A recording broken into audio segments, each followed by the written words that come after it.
Welcome to Abandon Hope with me, your host, TJ, the Amazing Atheist, Kirk.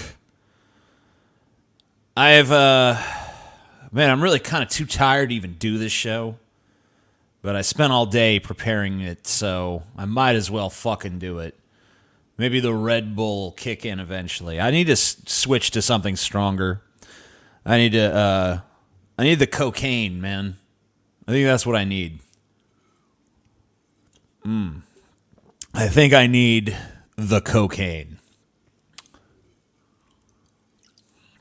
For those of you unfamiliar with these kind of streams, usually the first 10 minutes or so is just a bunch of meandering, pointless shit before 2 hours of more meandering, pointless shit. So that's how this kind of goes.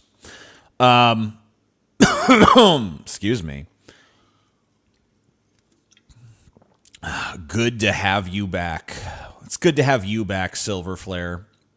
I believe that Silver Flare was one of the attendees at the first ever Deep Fat Fried meetup that we had in Los Angeles at The Mint.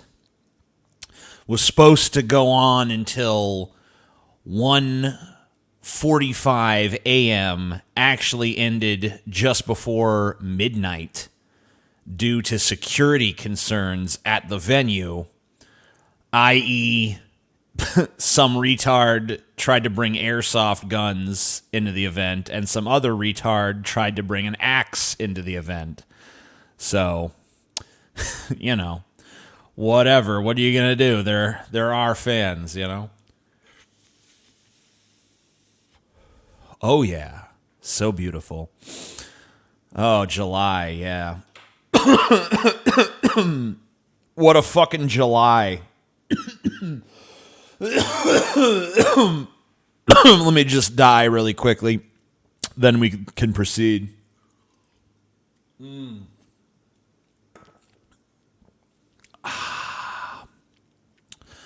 So for the first little planned thing, I want to tell you about my life, you know? I don't usually get into a lot of biographical shit. I don't usually...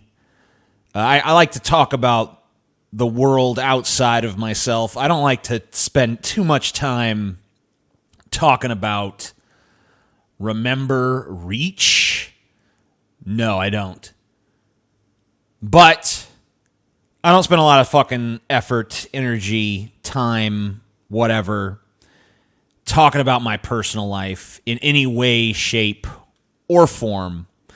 But I feel that the events of the last, 20 days, I want to talk about. Here's some money to fix your house. Cheers, dude. Finally, your scamming ass is back on YouTube. Thank you. Thank you. So, it really all started with the Deep Fat Fried 24-hour show. You know, there was a lot of planning that went into that show. Obviously, if you're going to do 24 hours, you want it to be good.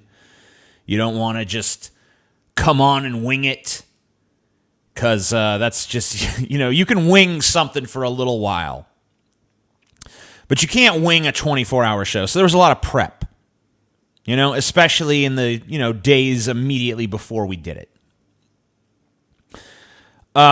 We do the show, and I say to myself, you know what? Pretty good fucking show. It wasn't like the whole thing was solid gold from start to fucking finish or anything like that. But for the most goddamn part, it was a great show. After the 24-hour show, I lay my weary head on my pillow. And the next thing I know, which I guess was, 4 hours later, 5 hours later, maybe 6 hours later, something like that. Not too much later, but for me, instantaneous. Just finished a 24-hour show, lay my head down. Next thing I know, baby, the house is on fire. This is the voice of my girlfriend. Baby, the house is on fire. What? I say, our house? And she says, yeah. So I go to the window, expecting to see a fire, I guess, somewhere. But that's all I fucking see, just a big wall of flames. Okay, neat. Let's deal with this. I'm butt naked. Next thing I know, there's a cop. Sheriff's office, the house is on fire! Get out! Get the fuck out! I'm naked. I realized I had a greater sense of modesty than I thought, because I'm like, I'm not running naked into the street with my house burning down. I'm putting on some fucking pants. I throw on some shorts backwards, throw on a shirt, run outside. House, front of the house is just fucking engulfed in flames.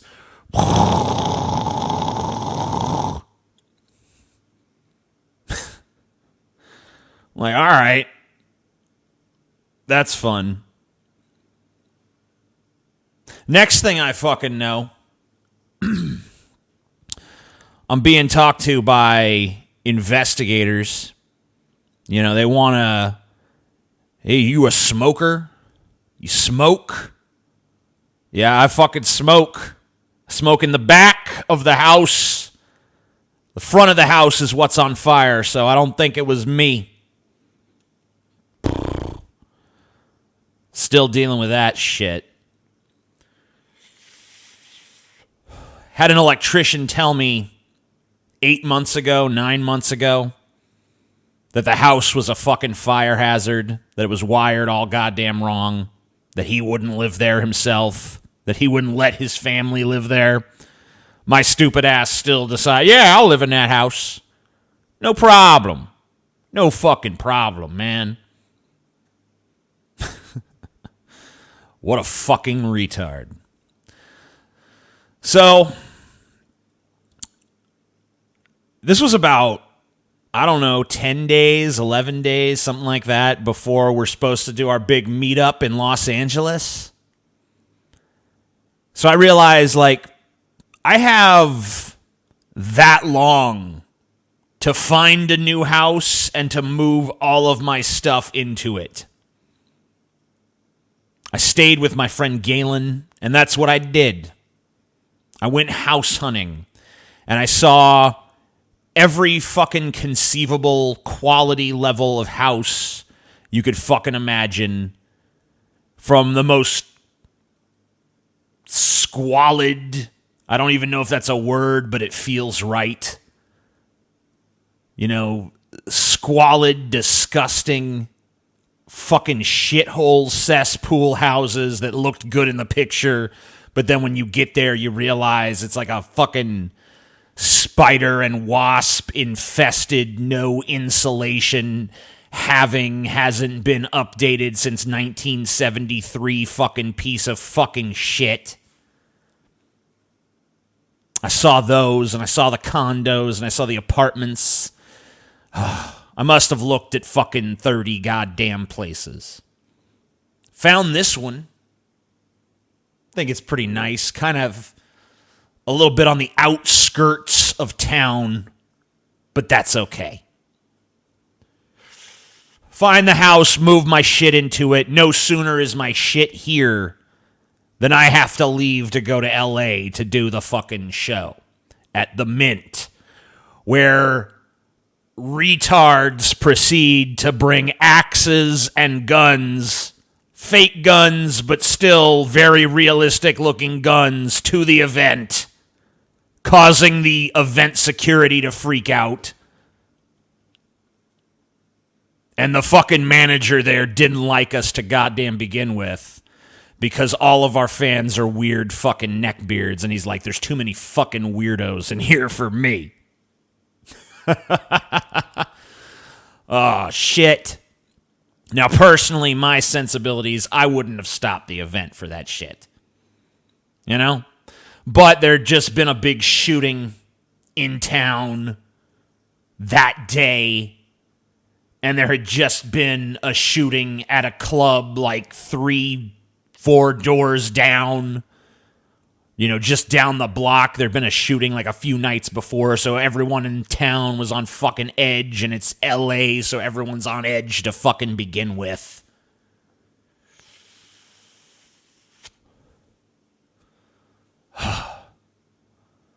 Blah, blah, blah. Gonna leave soon, TJ. Goodbye.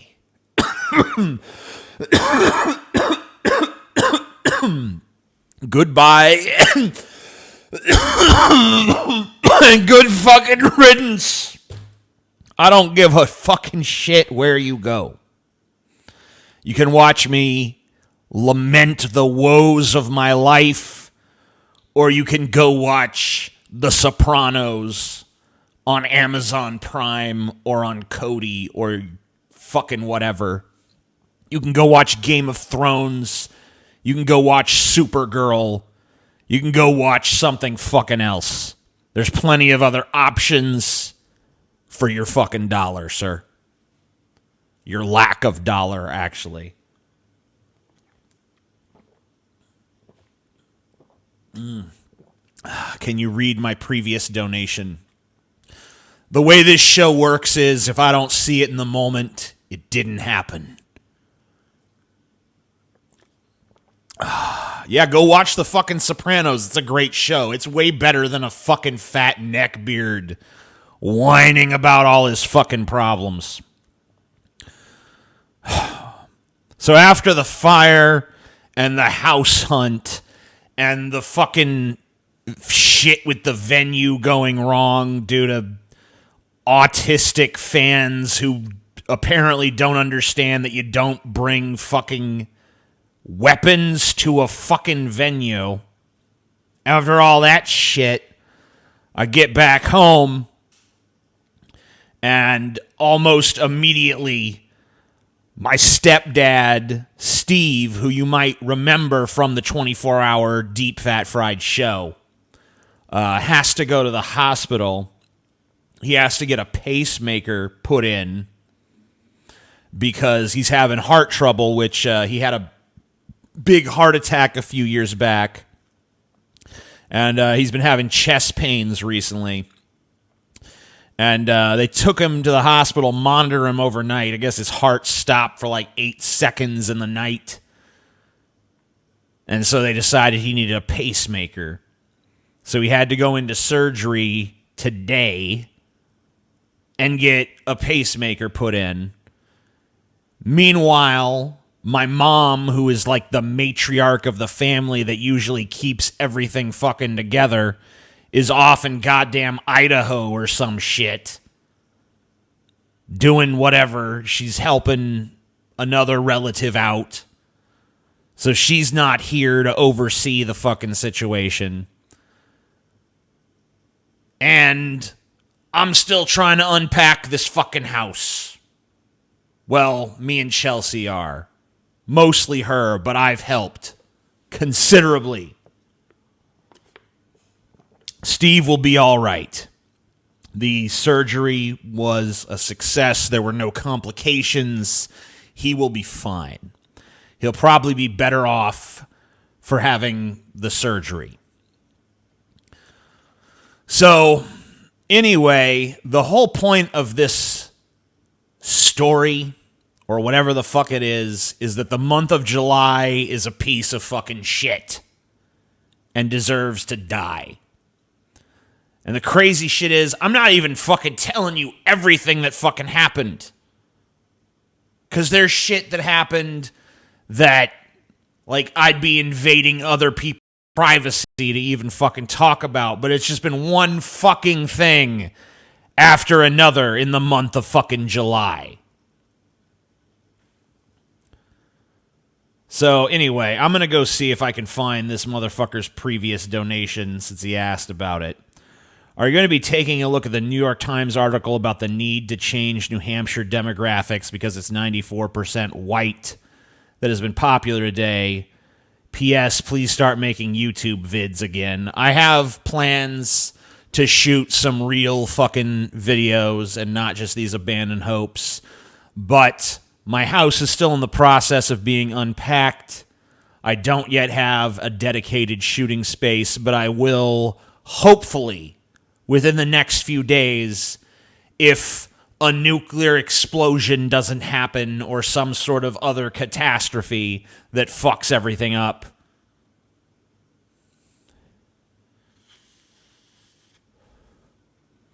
If July was a month, it would be my uncle dragging his blue cheese testicles across my front teeth. Thank you for that visual. Yes. That is the description for July. So let's move on. I was talking a lot on Twitter today about universal health care. You ought to add a foot fetish Streamlab option main. No. You disgusting foot fetishists, you don't get your own little special GIF on Streamlabs. I like butts, so you will see butts, good sir. And occasionally a pair of titties. That is what you will see. He's reading the comments, so it's clearly live. Why are you arguing with the people who are saying it's not live? What do you give a shit what those motherfuckers are saying? I've read super chats that have come in. I can clearly see the fucking chat. It's obviously goddamn live. I don't know. There's always this conspiracy of like, he shot this earlier and streamed it now. Why? Like, why would anyone fucking do that? I'm streaming this at 1:55 a.m. Whatever time I supposedly recorded this at would have been a better time to actually do this. I'm doing this at like the opposite of peak YouTube viewership hours. So if my plan was to record it at a much better time to air it and then post it up later and pretend it's live at 1:56 a.m. Take some money, you whiny bastard. Thank you. God bless, good sir. God fucking bless you. It's the two times you hear God bless is when someone sneezes or when you give a homeless person money. But I'm not homeless. I have a house now. I'm good. I was homeless for 10 days or so, but I'm good now. TJ is a hologram. Plot twist, TJ is actually streaming from the future. Yeah. Pence is president now. That's fucking fun. I'm killing the universal healthcare thing. We're just gonna kill it.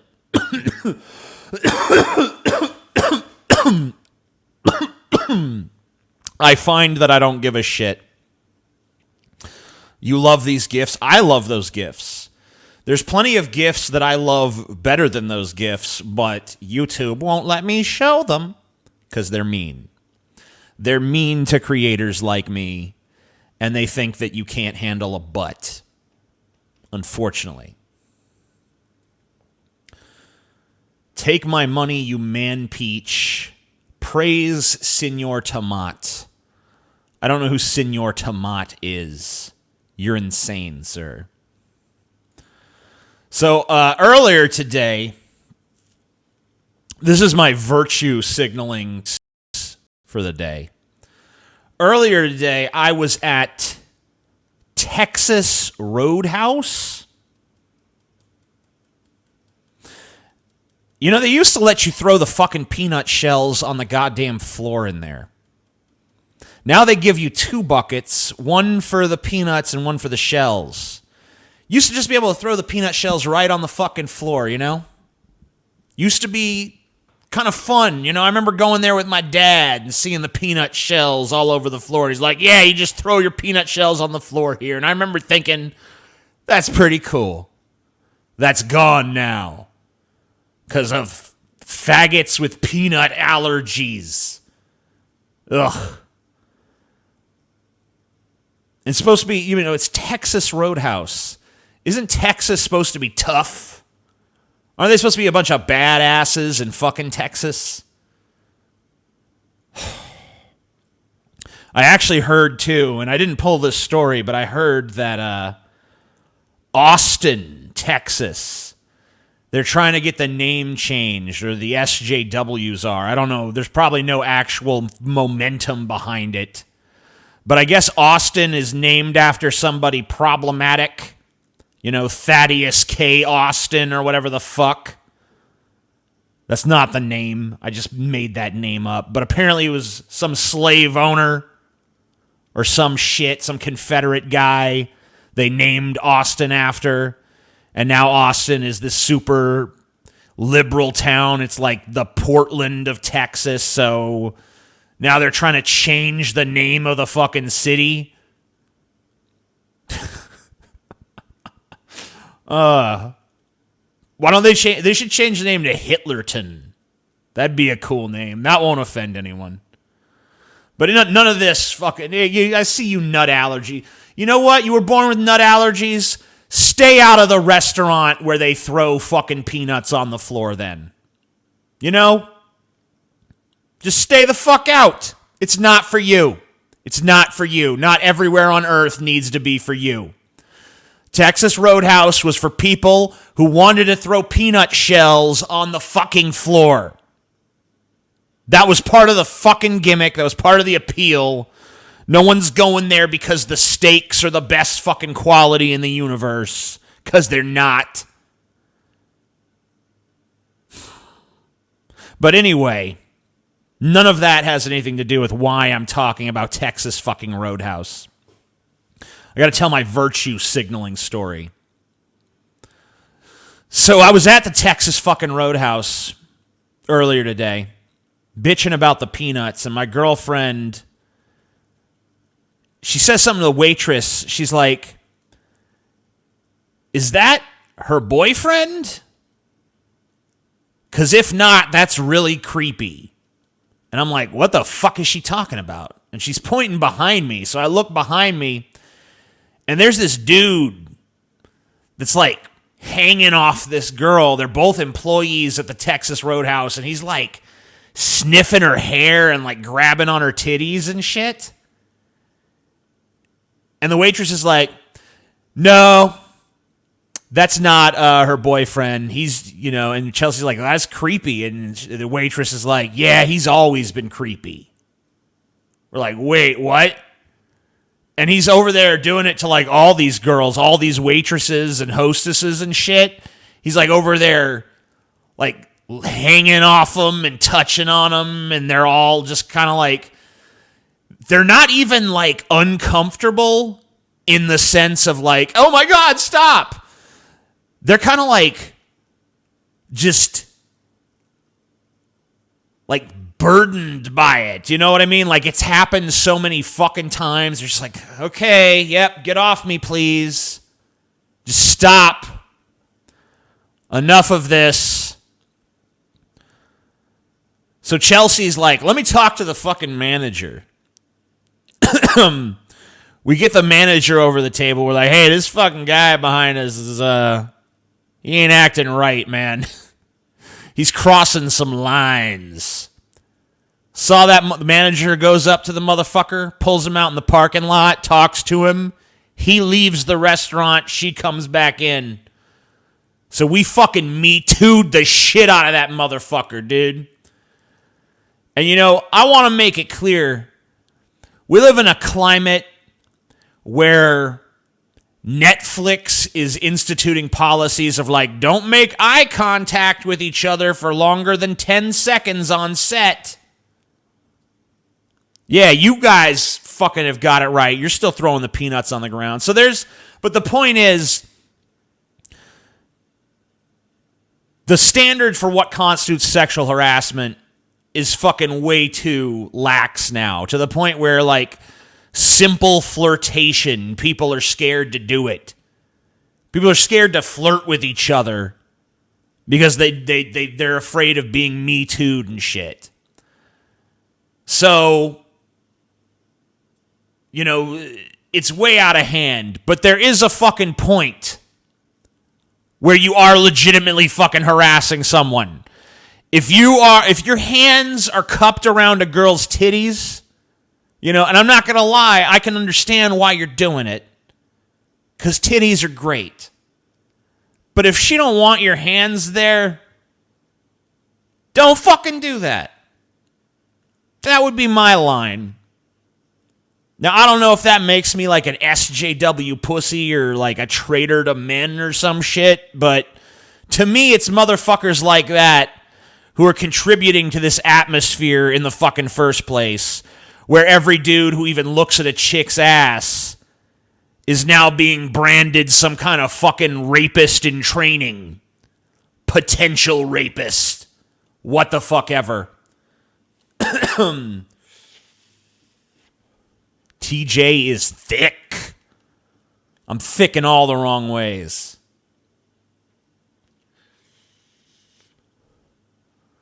No one is scared to flirt, lol. Only incels, maybe.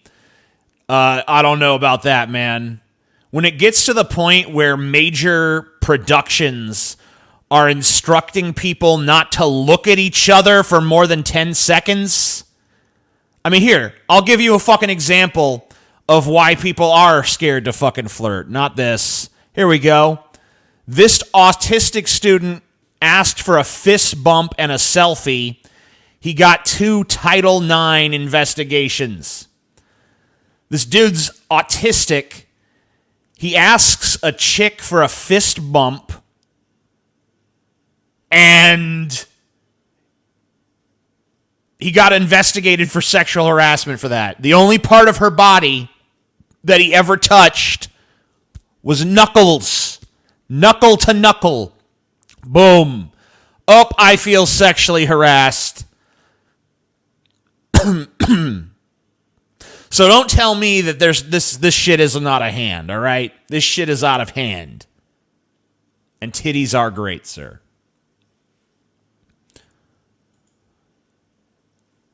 This is my obligatory climate change story.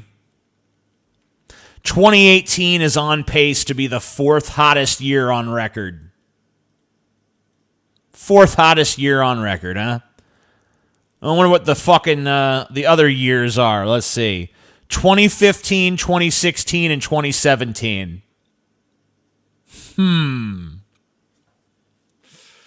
Hottest years on record: 2015, 2016, 2017, and 2018.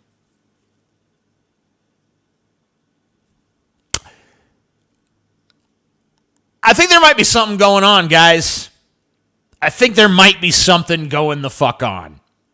You know? Just a reminder that that's happening and no one's doing anything about it. In fact, a lot of people are actively like, I'm going to pollute more because fuck liberals. I'll destroy the planet. That'll fucking show them. Cucks. What's the thought process there? I'm gonna blow my fucking brains out and spatter them all over a liberal, because then his shirt'll be dirty. Owned, wrecked, destroyed. But it's a good thing we didn't sign that Paris Climate Accord or anything. You know? That'd have been real unfortunate, man.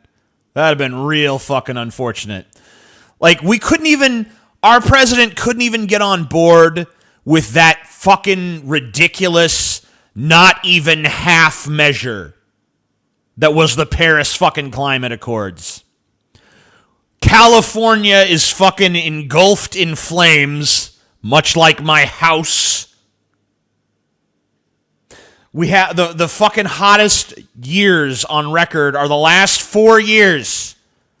How long have we been keeping this fucking data? But it's not, it's made up. It snowed last February.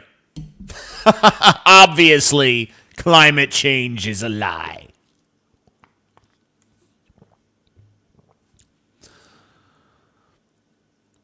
Asking a woman to get coffee equals harassment. Looking at a woman's butt equal to rape. Whoa, well then we're all raping this girl behind your comment right now. And I enjoyed it, I must admit. Global warming, more like global whining. That's right, Philip Cervagnac, whatever the fuck, however that's pronounced. Probably not with a hard J. France just wanted to cuck us. Trump did the right thing. Yeah, dude.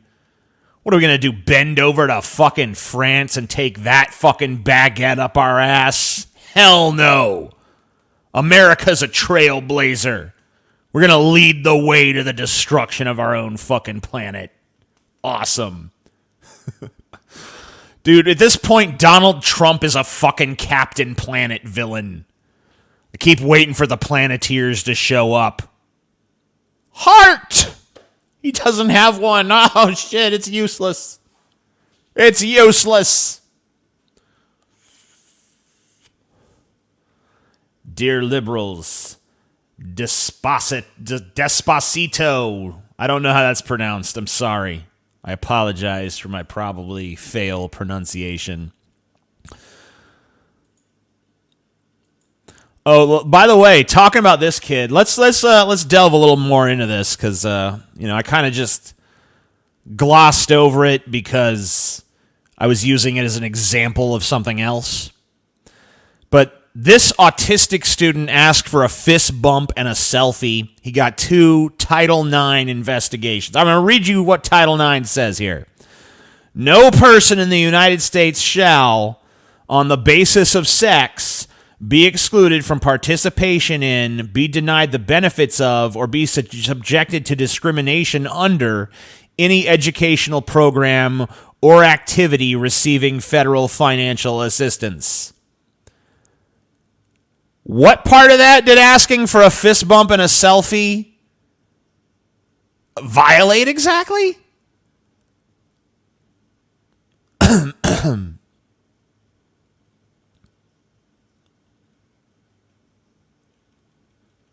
This autistic student asked for a fist bump and a selfie.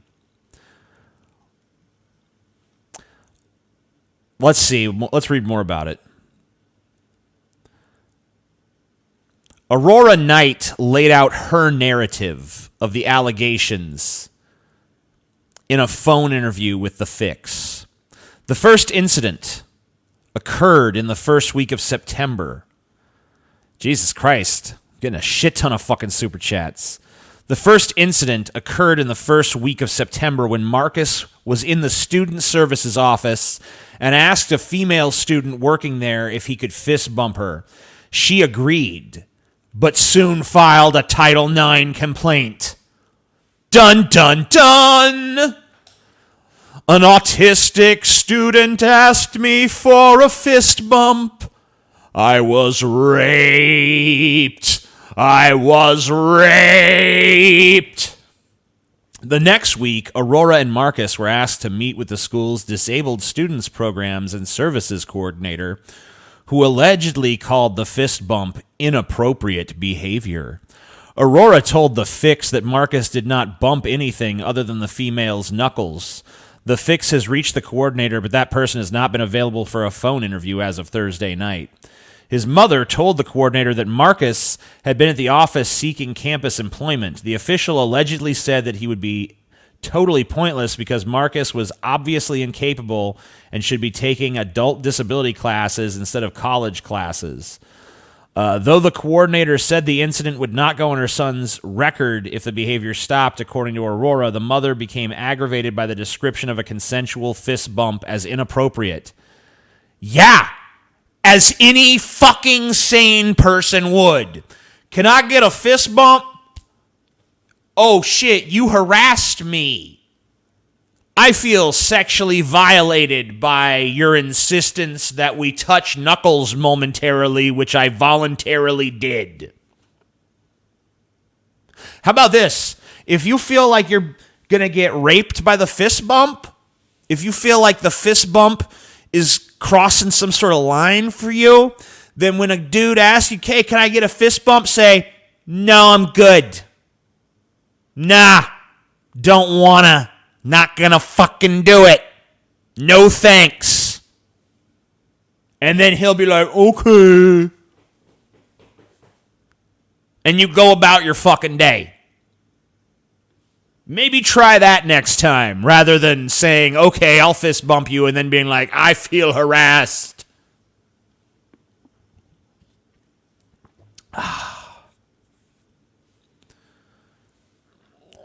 Trolled by Super Chat Libcuck. Donate more to Wreck TJ. Oh my God, please don't.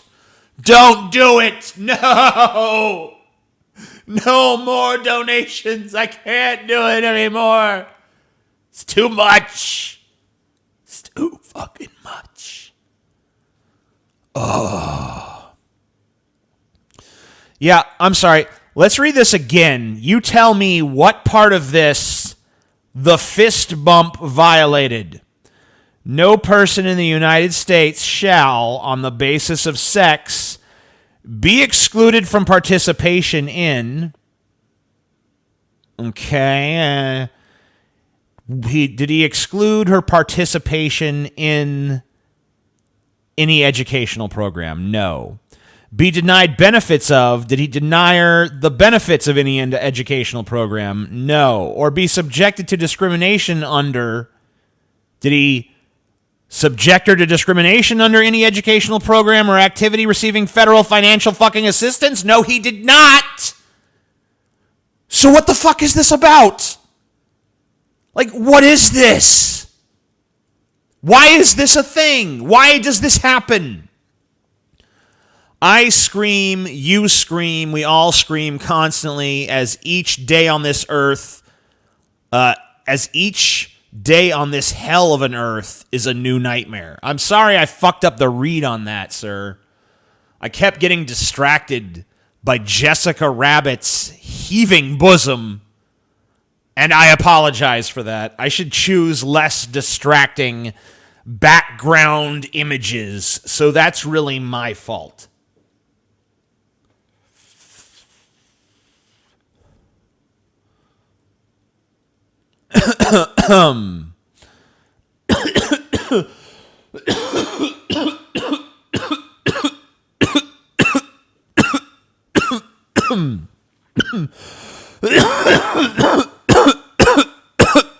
Sorry. You think I'm confusing Title IX with Title X?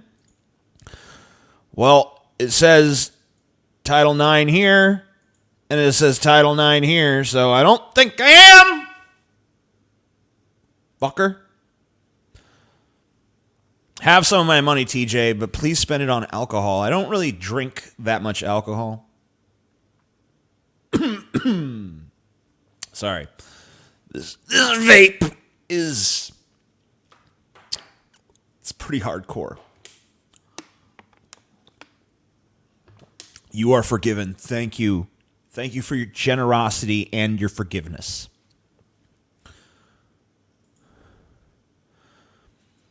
Got bad news for you guys. Sex robots will make women interchangeable with technology, campaigners warn. I'm going to get my shit together, or maybe I won't. Who gives a shit? Have $20. Thank you. I don't really care if you get your shit together or not. But I guess if you got your shit together, you'd... well, first of all, I mean, I don't know. I'm trying to figure out, if you had your shit together, would you be able to give me more money, or would you be more spendthrift and then not give me any money? I don't know. It's the eternal fucking question. Anyway, sex robots will make women interchangeable with technology. Women are literally fucking jealous of sex robots. They see this fucking thing and they're like, they're trying to replace us, y'all. They're trying to replace us. If you're interchangeable with a piece of technology, then what are you really worth in the fucking first place? Ain't worth much if your competition is a lifeless doll that just sits there and takes the dick. I guess it's a robot, so it goes, yeah, that's great, master. Fuck me harder. I am a robot, bitch. I will now turn on my pussy's vibration features.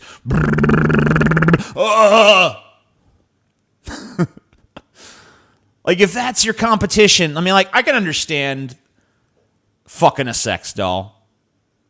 But, I mean, let's be real. Especially, like, you know, when fist bumps are apparently like sexual harassment, I can understand a dude being like, fuck it, I'm just going to fuck dolls from now on.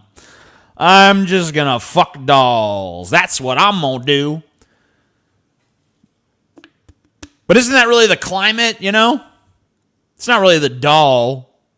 Most of those dudes fucking the sex robot would rather have the real thing. But whatever, even if 100% of men are like, we prefer sex dolls now, how is that your concern? Go get some male sex dolls. I mean, go get a robot with a big dick who does the dishes and vacuums and then fucks the shit out of you. Have fun with it. You know, we're giving up on actual relationships with human beings. We're just going to fuck robots now. If that's the choice society makes, who the fuck are you to stand in its way? Let's hear the problem with this. Ministers are lagging behind in efforts to tackle sex robots. I don't know. I think there's probably some ministers out there who have tackled some sex robots. Experts have warned. What experts?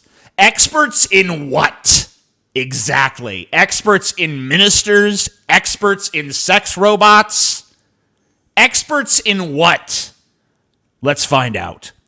Amid concerns they could make women interchangeable with technology. What a low opinion you must have of women at that point to say that, right? You know, if anything, the dishwasher was replacing women, you know? This slices vegetables. Yeah, okay. Don't need a woman anymore. Every handy-dandy kitchen appliance replaces women. Human-like robots are sold as substitutes for women and marketed as companions, girlfriends, or wives. Yeah, for guys who can't get any of those things because they're weird and you don't want them in the first place. Brad Pitt ain't fucking these things, okay? It's fucking sad dudes with sad fucking lives who you don't even want. And you're gonna begrudge them sticking their dick into a robot? Let them have their fucking robot. Let them have it. What is your fucking problem? If he wants to stick his dick in a bagel, he could do it. You know? Jesus. A coalition of academics, abuse victims, and activists have claimed, if you're an abuse victim, shouldn't you be glad this motherfucker is fucking a robot instead of lurking in the bushes outside your fucking bedroom? Shouldn't you be glad he's at home with his fucking subservient sex robot that he has an unhealthy relationship with? Doesn't matter if he's having, it's like having like, I'm in love with this can. Me and this can are we're in love, you guys. Me and this can have a love that will never die. I'm an expert sex robot minister, and I say it's fine. Well, good. Here's a quote. This quote is what made me decide to talk about this story. At a time when pornography, prostitution, and child exploitation is facilitated and proliferated by digital technology, turning it into a global profitable industry, these products further promote the objectification of the female body and as such constitute a further assault on human intimacy, the Campaign Against Sex Robots said in an open letter. The Campaign Against Sex Robots. The Campaign Against Sex Robots. That's a thing. That's a thing in your world. The same world that you're sitting in right now. The same world where you lay your head on your pillow and take a nap. Same world where you go to work. Same world where you talk to people or play video games or watch movies or read books or whatever the fuck you do. That very same world contains within it a group called the Campaign Against Sex Robots that says that sex robots are somehow equivalent to child exploitation? What? What the fuck? Draw me the fucking, connect the dots for me. Lonely man who cannot get laid because he's awkward decides he's going to fuck a robot designed for men like him to fuck. He does that. He sprays his loads into a fucking robot,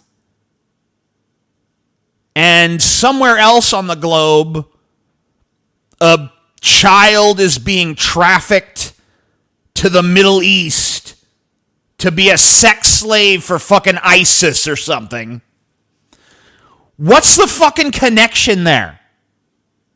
Like, what's the line between those two fucking dots? You're going to have to paint me a fucking more vivid picture than this, because I don't see it.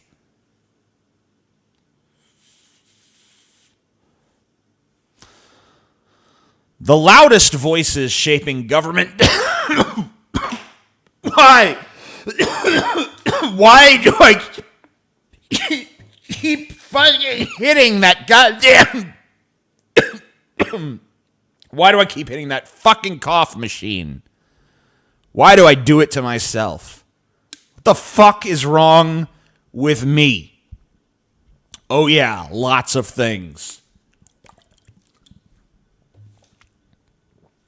The loudest voices shaping government decisions are businesses and artificial intelligence experts who have an interest in curtailing any attempts at regulation, the letter said. What? I would think the loudest voices in the sex robot thing are the dudes who want to fuck sex robots. Right? I mean, think about this. Like, think about how many men would use sex robots. And even not even all the time, right? Even like a married dude, maybe instead of going out and getting a mistress and cheating on his wife, he goes to the sex robot place and fucks a sex robot. Maybe instead of some dude going out and fucking a cheap, disease-ridden prostitute, he goes and fucks a sex robot. Seems to me like it solves a lot of social ills.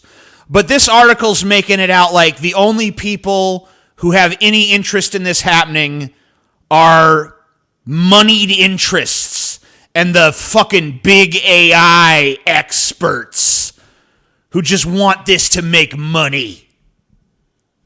Yeah, it's not like anywhere else in society is clamoring for fucking sex robots. Whatever, shut up.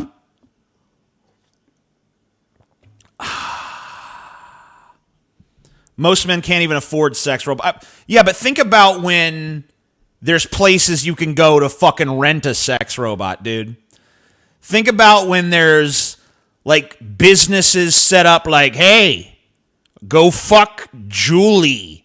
You know, this is what she likes. Well, you could program her with 200 different personalities. You could program her with what all the shit you want her to say, what kind of fucking personality type you want her to have, what you want her to call you, all that shit. Customize your sexual experience for one low, low price. Robots are cleaned after every use, thoroughly and disinfected. There's no chance of sexually transmitted disease. She's guaranteed to be hot from different models. You could choose from different breast and ass sizes. You can customize your sexual experience down to the gnat's ass. But no one really wants that. No one really wants that. No, I don't see that appealing to anyone. Yeah, they're out there fucking toothless crack whores in the mouth for $20, but they ain't gonna go fuck no sex robot. No way. Is America's birth rate about to start booming? Fuck, I hope not. I goddamn hope the fuck not. Because guess what? This place, little fucking crowded for me. You know, and not everywhere. You know, if you're in Wyoming or something, wow, a lot of room for more of us here. But I was just in Los Angeles, and I can tell you, there's enough fucking human beings in America. Like, there's enough human beings in Los Angeles and New York to pretty much, for America to pretty much be good. Like, spread them out a little bit, you know? There, that's enough people. We don't need any more. But apparently, people are about to start fucking reproducing like rabbits in this goddamn country. Here's why. In 1968, according to a Gallup survey, this is 1968 we're talking about, 70% of American adults said that a family of 3 or more children was ideal. About the same number as Gallup survey starting in 1938. The number helps to explain the explosive baby boom after Americans were no longer constrained by depression and World War. Those values and numbers didn't last long. By 1978, Gallup reported that 39% considered 3 or more children ideal. The numbers have hovered around there ever since, spiking to just 41% in the late 1990s tech boom. The change in values and behavior took time to register. Just before the 1972 presidential election, then President Richard Nixon and Democratic Congress goosed up Social Security benefits, They figured the baby boom generation was just delaying producing a baby boom of its own. Wrong. Social Security has needed patching up ever since. Blah, blah, blah, blah, blah. The trend varies among demographic groups. Native-born Hispanics and blacks used to have birth rates above the replacement rate. Now they're below replacement, almost as low, blah, blah, blah, blah, blah. So where's the part where it's going to fucking boom?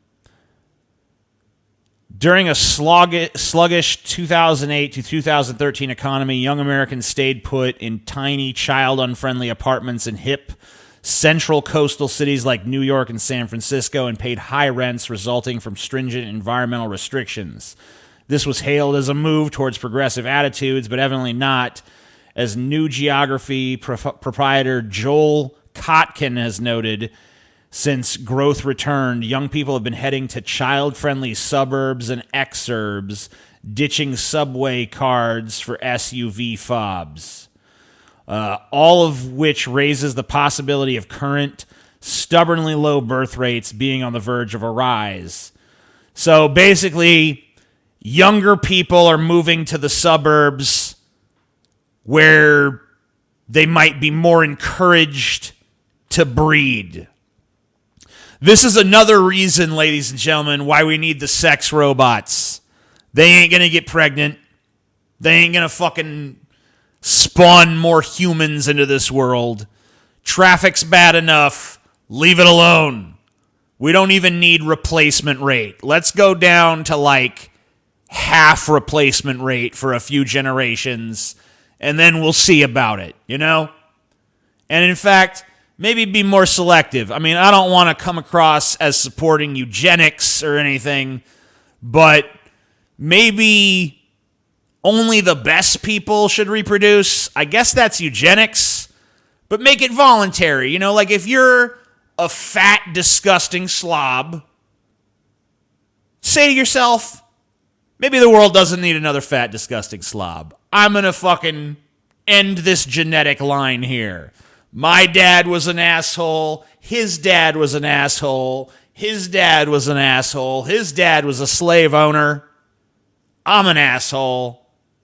This doesn't need to continue. Let this die. Let this fucking die. Figure that out. You know, you got a fucking genetic defect. You're stupid. You're ugly. Whatever. Maybe just decide, like, does the world really need another motherfucker like me? Nah. Let's make the future generations a little better. Let's make them smarter and more attractive than we are. Because we're an ugly, stupid people at this point. I've looked around America, and most people are ugly and most people are stupid. You know? Just a fact. Maybe it's not a fact. I mean, I guess aesthetics are kind of subjective. Intelligence maybe a little subjective.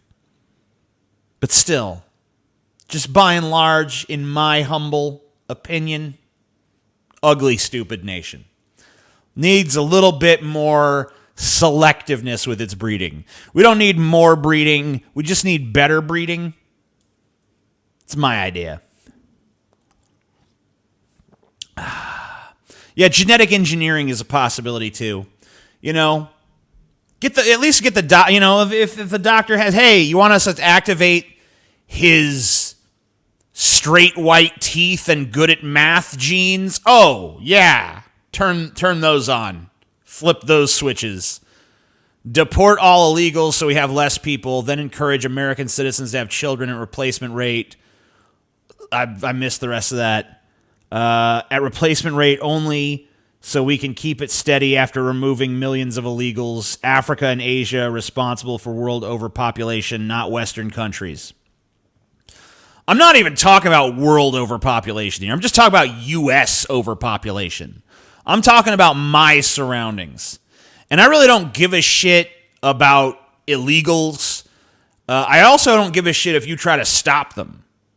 Like, my policy towards illegal immigration is one of neutrality. I don't really give a shit if a bunch of illegals pour into this country, other than I don't like the overpopulation. So fuck that. But them being illegal, I don't fucking make any great distinction between this is an illegal person and this is a naturalized citizen. I don't really give a shit, honestly. But I also don't give a shit if you try to build a wall and keep them out. I don't give a fuck. You go ahead. I'm neither friend nor foe to either side on that one. Unless people just don't like my apathy, which I know some of them don't. How dare he not have a strong position one way or the other? But I definitely want less people. I want less of them, and I want better ones. That's what I want. And it's probably just my own selfish needs. It's probably not much to do with the betterment of society or anything. Therapists say they've seen a rise in anxiety under Trump, says Report. Report's always got the skinny dude. Therapists in the U.S. say they've seen a rise in politically related anxiety under the Trump presidency. Though a condition has not officially been named, therapists and patients have referred to it as Trump anxiety disorder. So basically, Trump derangement syndrome is a real thing. You know, they can call it Trump anxiety disorder if they want, but it's just Trump derangement syndrome by another name, right? Elizabeth Lamott, the founder of the DC Counseling and Psychotherapy Center in Washington, D.C., told CBC that there is a collective anxiety among her patients related to President Trump's rhetoric and policies. There's a fear of the world ending, she said. It's very disorienting and constantly unsettling. She said that Trump critics, whom she treats, exhibit similar behavior to patients who have a parent with a personality disorder. Whether it's conscious or not, I think we look to the President of the United States as a psychological parent, Lamott said. All right, let me explain something about this whole article. There was just as much derangement in conservative America over Obama, but conservatives don't go to fucking therapists. I'm not saying that no conservative has ever gone to a fucking therapist. I'm just saying, by and large, liberals are more likely to be like, I was talking to my therapist and she thinks that's what's going on here. Conservatives don't express their anxiety in the same way. They express it by, president's from fucking Kenya. I know it. The proof is out there. Release the birth certificate. This is bullshit. He's bullshit. He's a Kenyan. He's not eligible to be president. I'm scared. So there was just as much anxiety. There was an Obama derangement syndrome. Man, it's just the fucking president, guys. Like, I know that it's this big romanticized thing, but like, honestly, if you were just never told who the president was, would you really notice much of like the day Trump was elected, if you were never told that the leadership had changed, the day Trump took office, if you were just totally fucking ignorant of all politics and who the leader was and all of that, would you have noticed a fucking difference that day? Would America have really felt different? Oh, shit. The meatballs on my sub at Subway are spongier than usual. Did we get a new leader? Would you really notice? I mean, I know some people would. There's people who've been like, I was laid off or I had this problem or that problem related to some policy. But by and large, would you really see a fucking difference? I don't think I would. I don't think I'd really notice. So, yeah, I mean, I'm not saying it's not important who the president is. Obviously, you know, you should be tuned into politics to some extent. Know what's going on. But at the end of the day, it's just a president. We've had tons of them. The country's kept chugging along. You know, Trump's going to do his term, and he's going to leave. Whatever that may be. 4 years of Trump, 8 years of Trump, 20 years in Taiwan gave me like a million NT monies and says, please unblock me in TJ Does Life.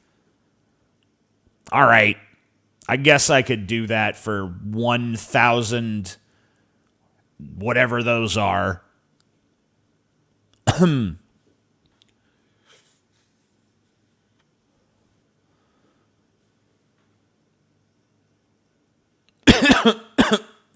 You bet minorities noticed? Yeah, dude. Ever since Trump got elected, the black community has been poor.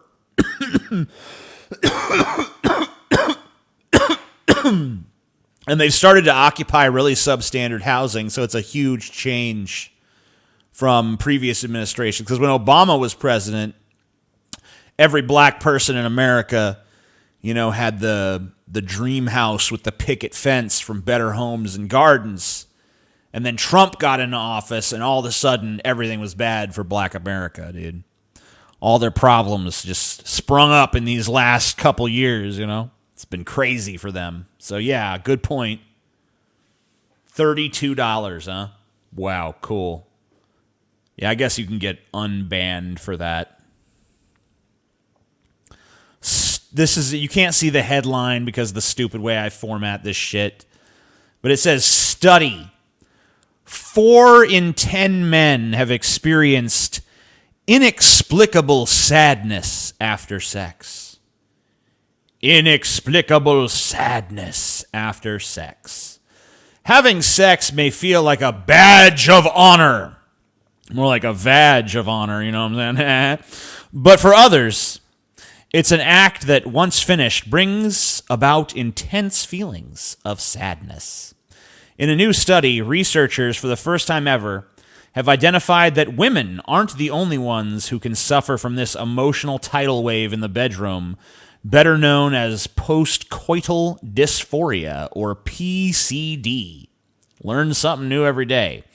PCD occurs when a person has, for all intents and purposes, enjoyable consensual sex with a partner, but is met with inexplicable feelings of tearfulness, sadness, or irritability afterwards. I know what it is, man. I know what it is. I know what's going on here.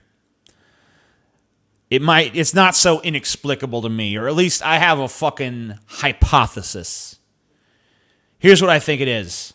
I think that we as biological organisms are driven to have sex. And for most animals, it's just a matter of being driven by pure instinct, and they have no really ability to be introspective about what the experience was. But human beings do. So we still have that instinct driving us, and it's strong because it's the instinct to propagate the fucking species.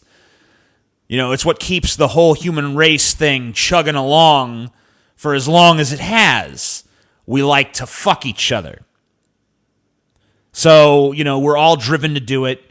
And then you do it, and you're like, well, that was kind of weird. I just stuck a part of my body into a part of another person's body and bounced up and down until I shot some goo in them with my part of the body, and then I got a little tingly to my brain, and now we're just kind of laying here. It's kind of weird that I went through so much to get to that point. Kind of weird that I wanted that so much. It's like the same feeling I feel after smoking a cigarette. Like, man, why'd I smoke another cigarette, man? Why did I do that? It's just a fucking drive in your brain. Do it. Do it. Do it. Smoke the cigarette. Fuck the pussy. Eat the Oreos. You know? The voice. Not even a voice, but just a drive. Do it. Fucking do it. Yeah. The demon that is within all of us. The devil on our fucking shoulder.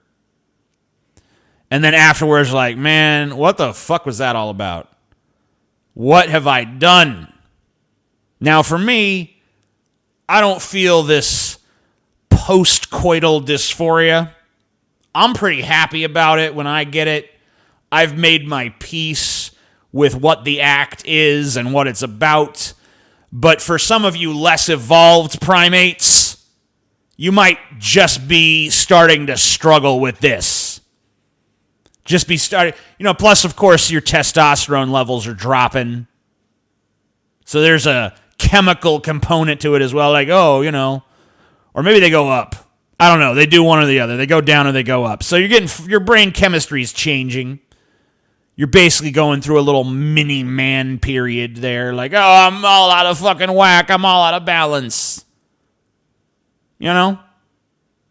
Plus, if you're a dude who's really horny and your life's all about gotta get that pussy, gotta get that pussy, gotta get that pussy, gotta get that fucking pussy. Oh, man, I'm gonna get that pussy. And then you get it and you realize, like, that was an empty fucking pursuit. And now I have no purpose. Because I just got the pussy. I won't want the pussy again for at least 10 minutes. So now I have to have a little tiny existential crisis. Because I'm not really sure what I'm about now. Because I was about getting the pussy, but now I got the pussy. It's like, if you're trying to conquer the world and then you conquer it and you're like, now you have to rule it and deal with all its problems. And you're like, oh, turns out the conquering was more fun than being the conqueror. That's just some of my fucking thoughts on it. I could be completely wrong. I'm probably not. I'm usually right about everything. Shock video. As if anything is going to be shocking anymore. Like, if Trump comes out on the White House lawn and he's wearing fucking pink panties and you can see his little fucking dicklet through the fucking negligee and shit, and he has a megaphone and he just screams, "I'm a retarded faggot," and rubs his shit on his chest. I wouldn't be shocked at this point. I'd just be like, well, just another day in America. Maybe if he actually said something that sounded remotely respectable or presidential, I'd be shocked. Yeah, maybe then. But anyway, shock video. Brawl breaks out at Trump's Star on Hollywood Boulevard. Youth pastor assaulted and robbed for wearing MAGA, Make America Great Again gear. Let's take a look. I didn't say ER, though. I can say nigga if I want to, bro. I can say nigga if I want to. Like me, you don't can't tell me what to do. If I want to talk and use the word I use it. Fuck you. I don't give a fuck. Hold on. I gotta untangle my stupid fucking headphones. There we go. Oh, I guess that doesn't work either. Let's do this. What's up? What you gonna do? Get out of my face. We're deep in here. We're deep right here. Get out of my face. We're deep right here. Get out of my face. We're deep right here.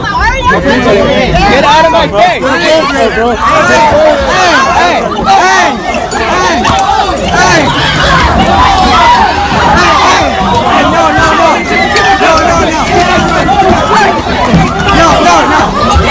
No. Get back.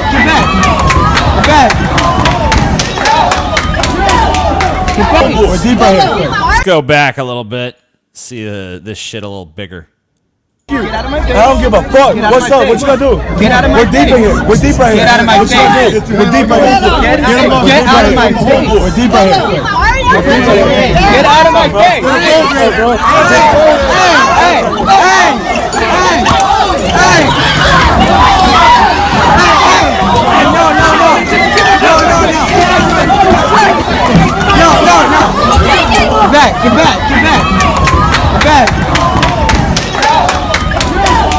Get back.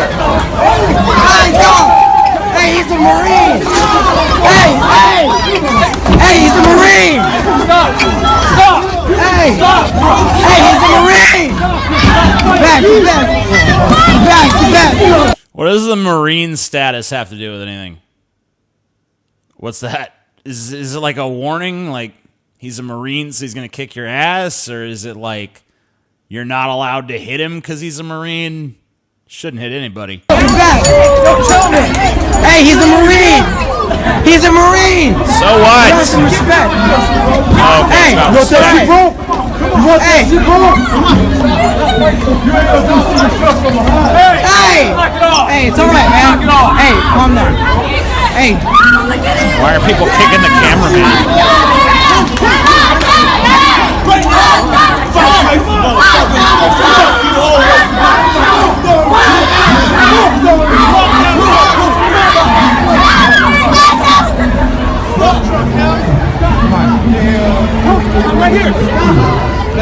hey, show some respect. This guy's a Marine. Hey, give me your phone. Call 911 right now. Give me your phone. I have no idea what happened. I watched it and I tried really hard to understand who anyone was and what anyone was doing. But all I know is that one primate fought another primate over a hat, I guess. So, good job, humanity. You're doing real nice. And I also learned he's a Marine. He's a Marine. The voice crack at one point sounded like John Connor from fucking Terminator 2. I don't know, dude. The fuck? Show some respect. He's a Marine. Like, what is that supposed to mean? Who gives a fuck if he's a Marine? What does that have to do with shit? Yeah, neither of these people should be fighting in the street. Let's see if they describe what happened, because I have no fucking clue. The YouTuber Elijah Schaefer had teamed up with musician Joy Villa for the social experiment. Though he is a Trump supporter, he describes his YouTube channel as being centrist. To see what it's like to openly support our president, the duo went to the recently vandalized Hollywood star and offered tourists a free photograph with a Trump cutout on Thursday evening. During the experiment, a man approached the crew and began demeaning them for being white while calling Vila, who is mixed race, nigga. As the situation escalated, the man began, you're from Scotland and you want me to come over to Scotland and have some whiskey? I mean, that sounds good. I could see myself doing that. Just fly across the planet for a drink. Why not? As the situation escalated, the man began to rile up the crowd that had formed to chant "Fuck Trump."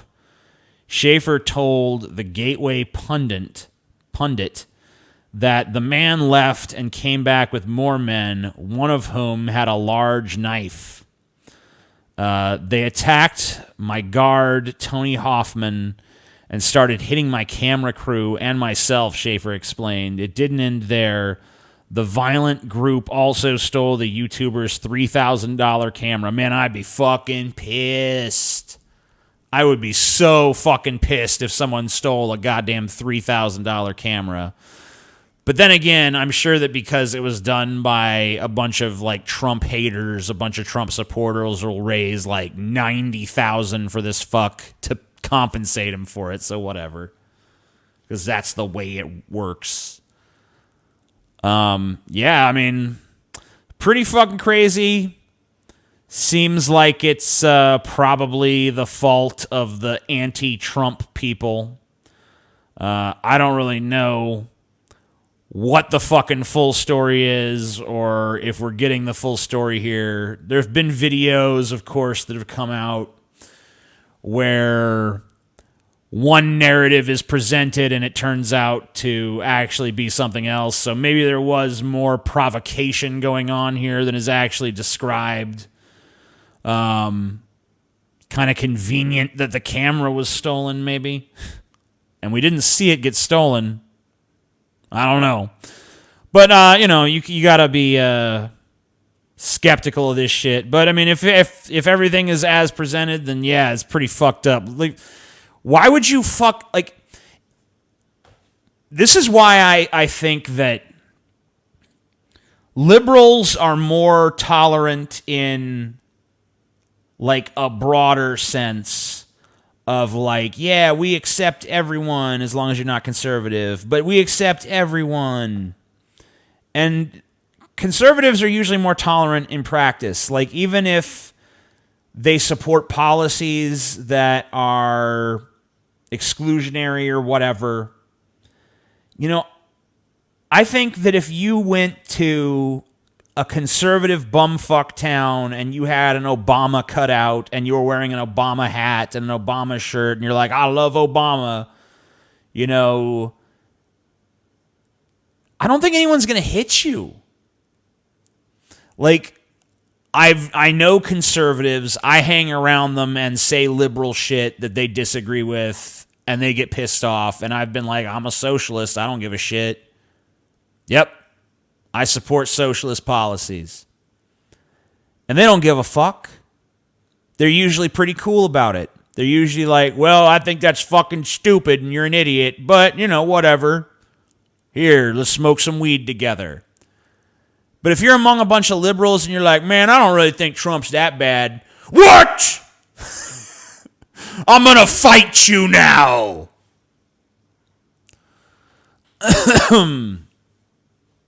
The YouTuber has his entire live stream from his phone, over an hour on his channel. Slightly offensive. It's not a fake narrative. Anti-Trumpers are attacking people weekly. All right, so, that being the case, go check that out if you want to see the whole fucking thing. But it just bolsters the point I'm talking about. It's like,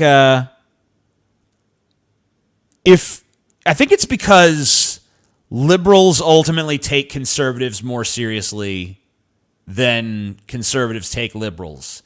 They have this whole kind of thing, like, they say, like, liberalism is a mental disorder and shit.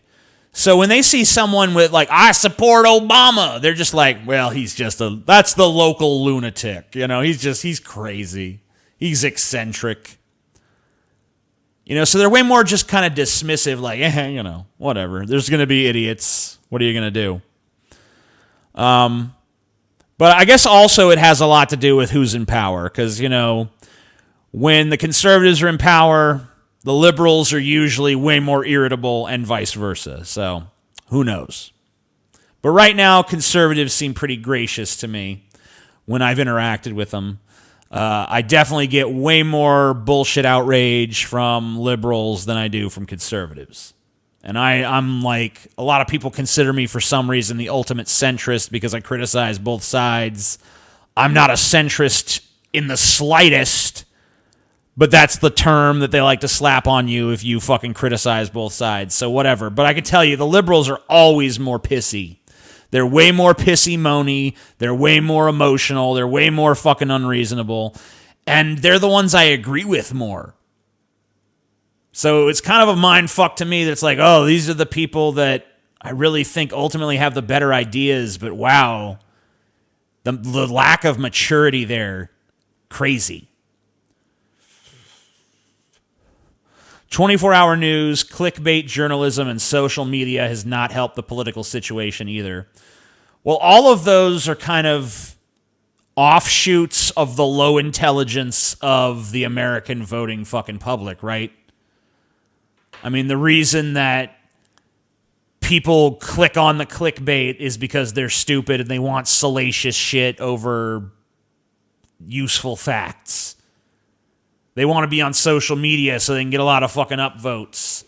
You know, oh, some celebrity died, better get my upvotes. Oh, some outrage is happening, better get my upvotes. Oh, this celebrity's in trouble. Oh, I hate them too, better get my upvotes. Here's my pithy saying about, you know, Fridays.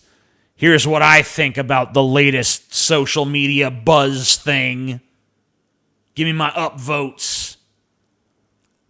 It's popular to hate Trump, well, I hate him. It's popular to like Trump, well, I like him. Yeah, but I mean, that's all just because people are stupid. You know, so I mean, I don't know if the relationship is the causal one that you're talking about between, okay, it's 24-hour news, clickbait journalism, and social media that's exacerbating this. I think that all of those things are just byproducts of the same thing, which is a stupid populace that just wants bread and circuses and doesn't care about the fucking meat and potatoes of what's actually going on in this country. And I'm not putting myself up on a pedestal and saying, well, I'm the fucking exception, you guys, because I'm not. Like, I couldn't name the fucking Supreme Court justices. You know, I'm not some fucking political expert. I'm just a casual observer of this world that reports back the strange shit I see that I don't think makes any fucking sense.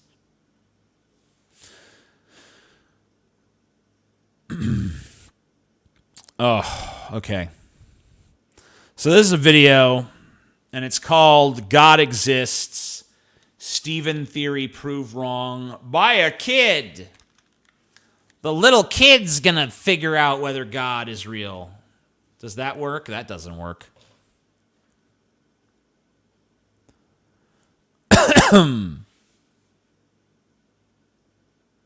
I want to be an astrophysicist. Okay. So that I can prove to the scientific This kid's a dork. Sorry. world that God does exist. Whoa, what happened? What's 2 plus 10? Wow! Very good. All right, I understand. The kid's smart. Why do you need to dress him in a fucking bow tie again? Like, if he's so smart, why doesn't he know that bow ties suck? Why is he just like, I'm going to look like Tucker Carlson because that is what I choose to be? You know? I don't know. Get to your point about God. Able to prove Stephen Hawking was wrong. Let's start with the theory of relativity. You know Einstein, right? Yes, I haven't met him, but I know of him, yes. This is already above my pay grade.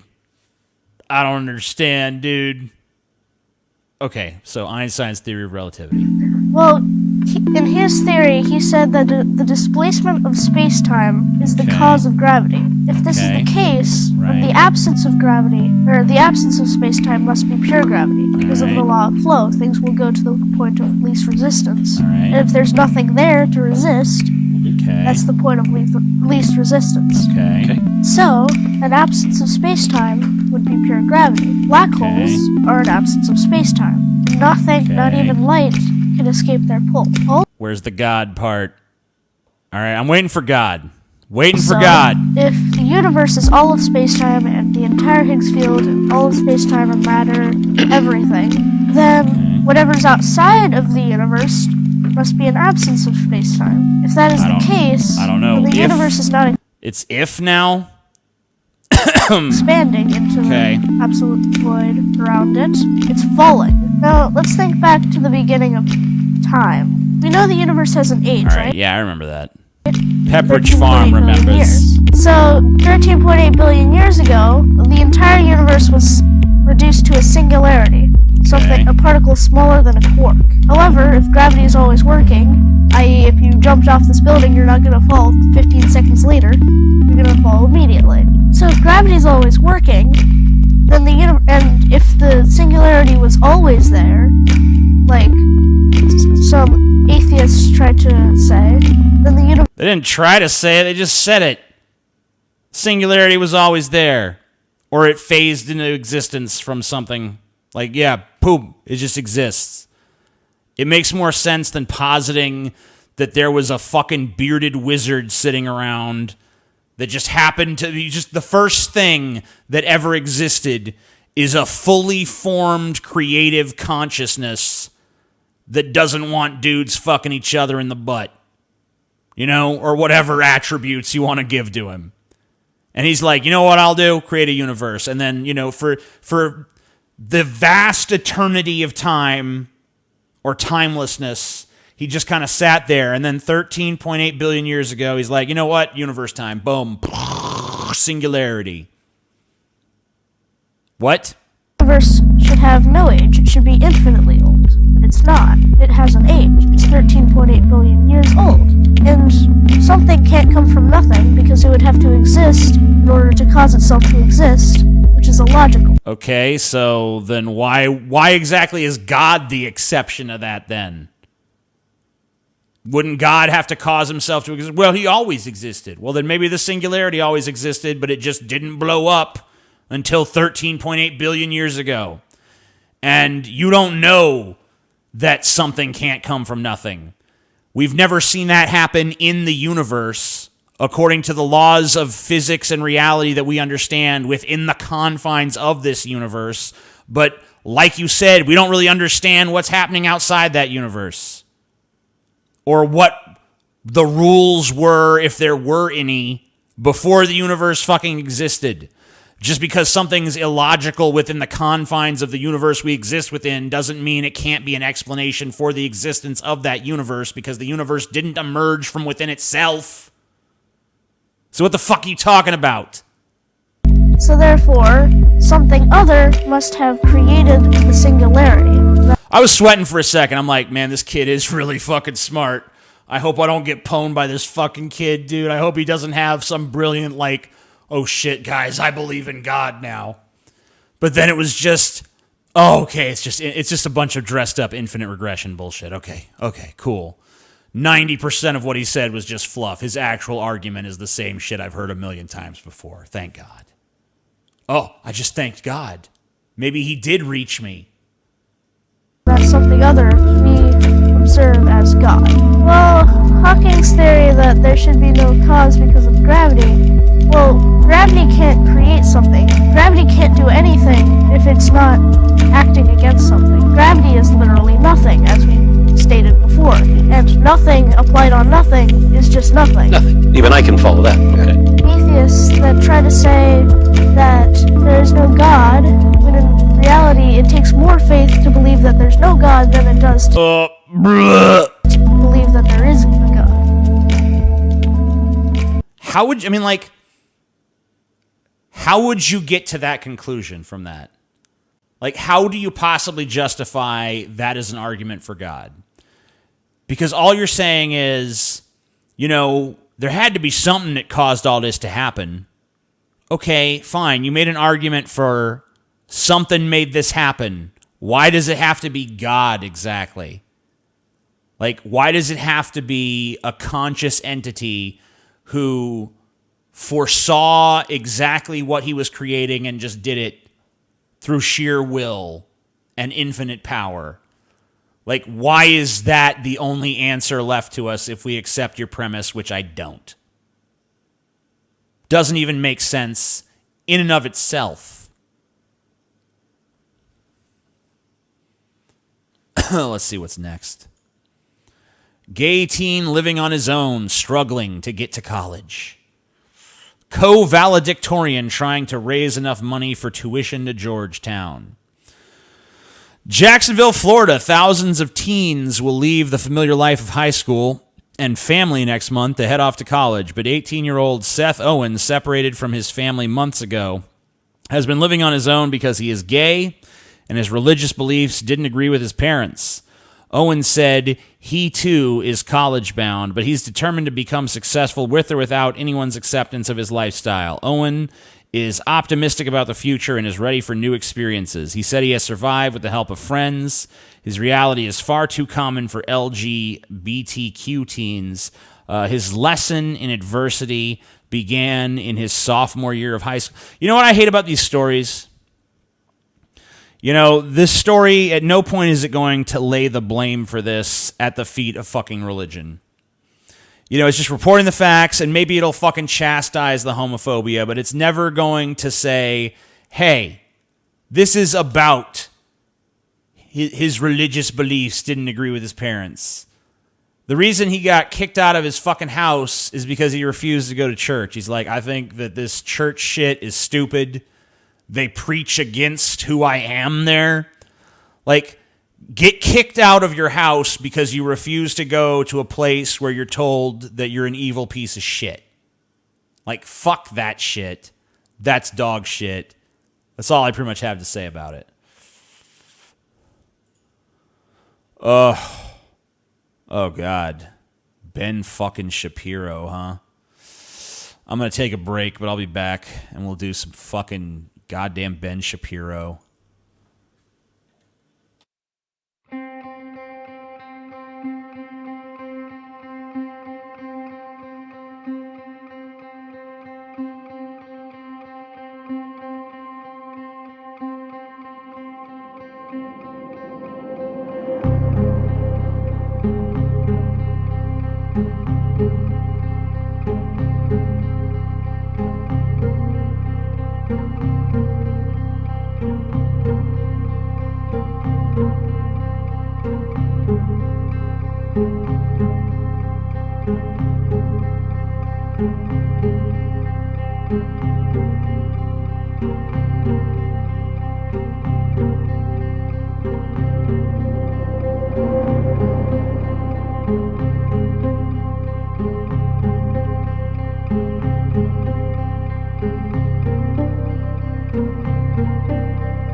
And I'm back.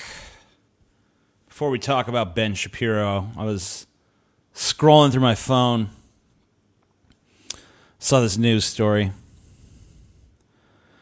Polar bear killed after attacking cruise ship employee. There's a picture of the dead polar bear there. I feel like we're pretty low on polar bears, and we're doing pretty good on humans. And polar bears are not really that hard to fucking avoid, you know? Like, in my day-to-day life, I've never dealt with polar bear-related peril. So I'm thinking maybe just let the fucking polar bear kill this guy. Or this chick. You know? I don't know. Does that make me bad? Is that wrong? Is there something wrong with my moral arithmetic there? Polar bear, endangered species. Human beings, 7 billion. Person in polar bear territory gets attacked by polar bear. Fuck them. You know? Fuck them. Was that edgy? Is that what that's going to be called? Edge. Anyway. That polar bear was a Marine, TJ. So, show some respect. I feel like I did. It's only immoral if you're under the delusion that humans are important. I'm not. By the way, if I'm ever in a polar bear territory and the polar bear attacks me, let it kill me. I deserve it. I'm in polar bear territory. Now, if a polar bear escapes at the zoo and it tries to kill me, shoot that fucker in the head. Because you know what? I had a reasonable expectation of safety at the fucking zoo. If I go into polar bear territories, I accept the risk of being mauled and killed by a polar bear. You know?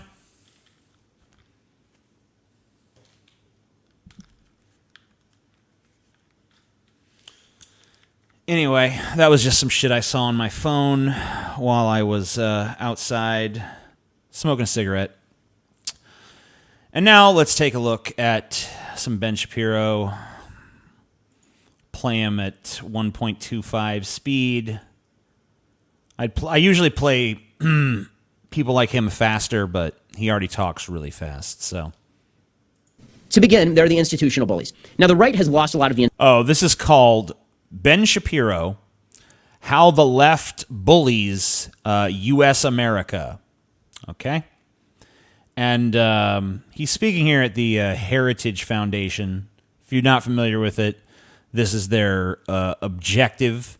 The mission of the Heritage Foundation is to formulate and promote conservative public policies based on the principles of free enterprise, limited government, individual freedom, traditional American values, and a strong national defense. I feel like the first three things they cite as their principles and the last two things they cite as their principles are kind of in conflict. Because free enterprise, limited government, individual freedom, I can see how all those things go together. But when you say traditional American values, wait a minute. Traditional American values? What happened to individual freedom? If I'm a free individual, then I am free to not abide by traditional American values and say, fuck traditional American values. So which is it? You can't have individual freedom and traditional American values. You can't have limited government and a strong national defense. Doesn't work. There's contradictions there. But anyway, that's what the Heritage Foundation is, and they're a conservative think tank, and that's where he's talking. Little background. Institutions. Most of my books are about institutions, the university system or Hollywood or the media. The reason that the right has lost is because we think individually and the left thinks institutionally. We like to debate people on a one-on-one level. We'll go door to door. We'll talk to anybody. We'll have a discussion with people on that individual level. Whenever you see somebody getting sucked into a Facebook conversation with a leftist friend who's never going to be convinced, it's always a conservative. You don't see leftists getting sucked into these conversations because leftists are too busy. That's not true. Like every time I listen to Ben Shapiro talk, he always paints a picture of reality that you'd have to literally just be an unthinking moron to actually agree with. Because he's starting from this premise that's just flat out fucking absurd. I mean, he's there at a place called the Heritage Foundation that actively propagates this shit through effective research, provide timely, accurate research on key policy issues, superb communications, effectively market our findings to primary audiences, proven solutions, pursue conservative policies to help Americans build a better life. That's not an institution? That's not a conservative institution? Leftists don't get sucked into retarded, shitty debates online? Like, what reality is he describing?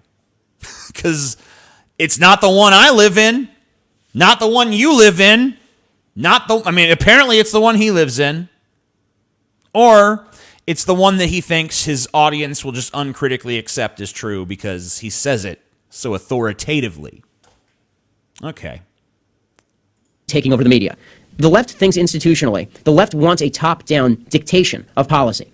They understand something that we don't. Because they think institutionally, because we don't think in terms of top-down control, and the left is fond of doing so, they think in terms of, instead of let's debate one-on-one, we'll take over the university system, and then we'll... Wait, you don't think in terms of top-down control? I mean, yeah, you do. I mean, Trump is the president now. This is obviously from 2013. This is during the Obama years. So maybe the social order of the day feels a bit different than it does now. But I mean, you just had Bush before that, one of the most fucking autocratic, despotic fucking leaders. And he was a Republican. And now you have Trump, who's also obviously wishes he was a fucking dictator. He's not, but he clearly kind of wishes he fucking was. And I'm not saying the Democrats are different, because they're not. I mean, anyone who becomes president of the United States has a boner for being in charge. No one wants to become president of the United States to not use that power. So really, all these guys, they want as much power for themselves as possible. This is not some symptom of the left or the right. This is a property of human nature. So this idea that, oh, the left wants this top-down system, but we're for the little guy. We're fucking speaking for the average fucking person. It's nonsense. And, you know, it doesn't even, I mean, like, America's average people are just as divided as the politicians and the pundits we see on TV. That's why these people exist. The existence of people like Ben Shapiro is supplemented by a bunch of average people saying, I agree with Ben Shapiro. Just like the existence of Rachel Maddow is propagated a bunch of people saying, I like Rachel Maddow and I agree with her. I like Cenk Uygur and I agree with him. I like this person. I like that person. It's left and right wing. You know, you go to one part of the country and everybody you fucking encounter on the streets is a liberal. You go to another part and everyone's a fucking conservative. So there is no there is no the will of the people. The will of the people is divided. The will of the people is all over the fucking place. It's a big fucking country with a lot of different cultures in it. And a lot of different ideas about what should be going on. But both sides, when they get power, they use that power. They use their signing statements to make big authoritative gestures and say, look at me, I'm the fucking president now, bitch. This shit's gonna stop. So I don't know where this comes from. This is just right-wing rhetoric a la the Obama years. Obama's a fascist. Obama's oppressing us. Obama is an autocrat. Obama rules from the top down. We want to rule from the bottom up. But that's never the political reality. It's never the political reality when Republicans get to power. It's never about the things they say it is. It's never about small government and individual liberty and all that fucking highfalutin rhetoric. It's always about let's deregulate industry. Let's get rid of consumer protections. Let's lower taxes for the rich. Let's keep the working class down. It's always about that. So let's not bullshit. And by the way, I'm just to be fair, you know, so no one thinks I'm a hack. The Democrats do the same fucking thing. They get elected on certain issues. We're going to cause all this great social justice and social progress, and we're going to fix all these problems, and they don't get fixed. You know, it's like Obama. I'm going to get out of Iraq. He withdrew from Iraq on the Bush timetable. He didn't get us out any sooner than we would have gotten out under Bush, and now we're back any fucking way. It's like the, Obamacare, the Affordable Care Act. You know, it was supposed to have a public option. The only way it even made sense as legislation was with a public option. But Obama folded on the public option almost immediately. By the way, Obamacare, interestingly enough, is a brainchild of the Heritage Foundation. It was actually something that they cooked up as a conservative alternative to universal health care. And it was something that they tried to run with. That's why, Mitt Romney did it in his state. There was a lot of conservatives who were from slightly more left-wing states, like Massachusetts and stuff, who wanted a conservative rebuttal to the universal health care thing because it pulled so well and was so popular. And the Heritage Foundation essentially cooked up the Affordable Care Act, which later became Obamacare. And of course, people like Ben Shapiro and people, the Heritage Foundation immediately turned on their own idea once it was adopted by the quote-unquote left, the party in America that passes for our left. Let's keep the working class down. Amen. Keep them down. We'll use it as a club to leverage millions of young people to believe that right-wingers are bad human beings. Or we'll take over Hollywood, and then we will force everybody who is mildly conservative out of Hollywood in order to leverage our points of view down the throats of the American people. They do it with regard to nonprofits, too. They combine with the government. Look at what President Obama just did in shifting his campaign into a 501c4 lobbying group. He also opened the door, by the way, in an executive order to actually funding that lobbying group from the government. President Obama is somebody who really So his contention here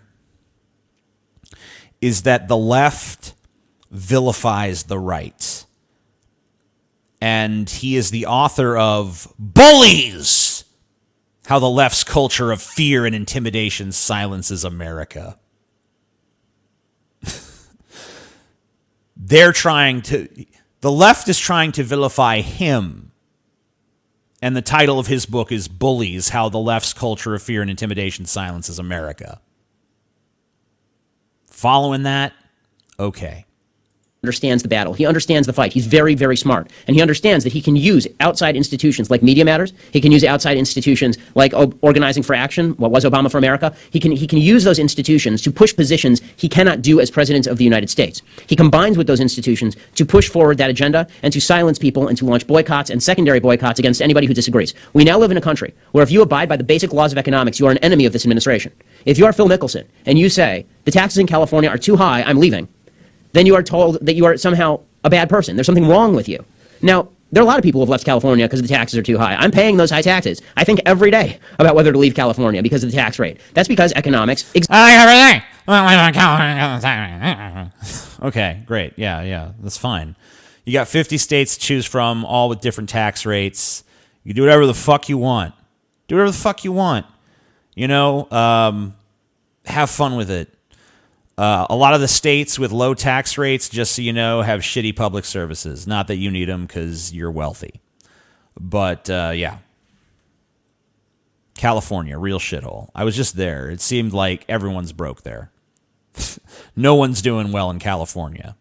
Everyone's broke. People are just, because of the taxes, they're all destitute on the streets, looking like ragamuffins and shit. It's always the rich people who complain about, man, the taxes are driving us to poverty. The poor people, you go around and ask the poor people, why are you poor? None of them say, the government taxed me to death. Isn't that weird? When you talk to the destitute in this country, when you talk to the people who are truly in a bad way, it's hard to find any of them who say that they're there because all their money was just taxed away. Usually there's other reasons. Very strange how that works. Exist. The left doesn't think they do. So when Wendy says, Obamacare is going to cost money, perhaps we'll have to cut back hours, and the left responds with, if you do that, we'll boycott you. That is not a logical, coherent economic argument. That is an argument that if you disagree with the effects even of what Obama's policies do, with what leftist policies do, then there's something wrong with you. You made a moral decision to cut back those hours, not an economic decision to cut back those hours. When a corporation that's making money hand over fist decides to cut people's hours, basically as a form, not because of actual financial decisions, but just as political protests, then yeah, other people have the right to say, let's boycott that. Now, I don't fuck around with boycotts. I don't give a shit. Like when there was that whole Chick-fil-A thing, I didn't stop eating at Chick-fil-A. I wasn't like, oh, they hate gay people, so I ain't eating their sandwiches. That chicken's good, motherfucker. So I don't fuck around with boycotts. But if a motherfucker wants to boycott, they should have the right to boycott. And any reason you choose to boycott is legitimate. I don't care what it is. McDonald's refuses to serve us macaroni and cheese just because it's not on their menu. Boycott! We're all boycotting McDonald's. It doesn't matter if it's rational or if it's not, but the example you cited is perfectly rational. There's tons of corporations that are making money hands over fist. The CEOs are getting huge bonuses for themselves, but they're still like, we got to cut back employee hours because we're getting taxed too much. It's just bullshit. It's basically just a way of protesting and making headlines. And I mean, look, if the company is genuinely in a fucking bad way, then sure, you're going to have to cut back some hours. You might have to close some stores or something. But there's tons of companies that are making tons of money and their CEOs are getting fat fucking profits and they're living in giant mansions and they're traveling around on helicopters and giant yachts who are like, we need to cut back employee hours so that we can do a symbolic protest against the policies of the Obama administration. Yeah, that's a perfectly valid reason for people to look at that company and say, fuck that shit, we're boycotting. Not that I would, because I don't give a fuck.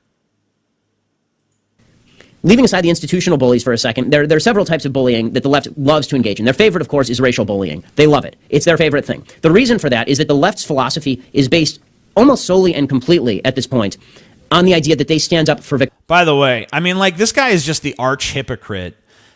Anytime anyone mentions his Jewishness to even the slightest degree, he plays the anti-Semitism card so fucking fast. So fucking fast. You know, when it comes to overly sensitive black people and overly sensitive women or whatever, he'll be the first to call them out. But he is an overly sensitive Jew. And if you mention his Judaism, he's the first to be like, you're an anti-Semite and you're racist against me and you hate me and you're just against me because of my race. He's the first one to play that fucking card. It's not even surprising. Like, I don't even know why I bother trying to watch these fucking Ben Shapiro videos. I could just have an audio recording that was just like, I could just play a minute of him talking and then play a recording that just says, well, that was hypocritical. Because literally every time I pause, it's just to point out the glaring hypocrisy of the shit he's fucking saying. He constantly fucking projects and acts like the left exclusively is doing something that both sides are doing, and oftentimes his side is doing worse. And he constantly accuses his opponents of doing things that he does in the same fucking breath.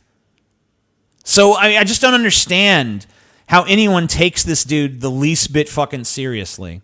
I don't understand how this is any sort of popular figure. I don't understand why anyone is taking his opinion seriously on anything. There's no logical consistency.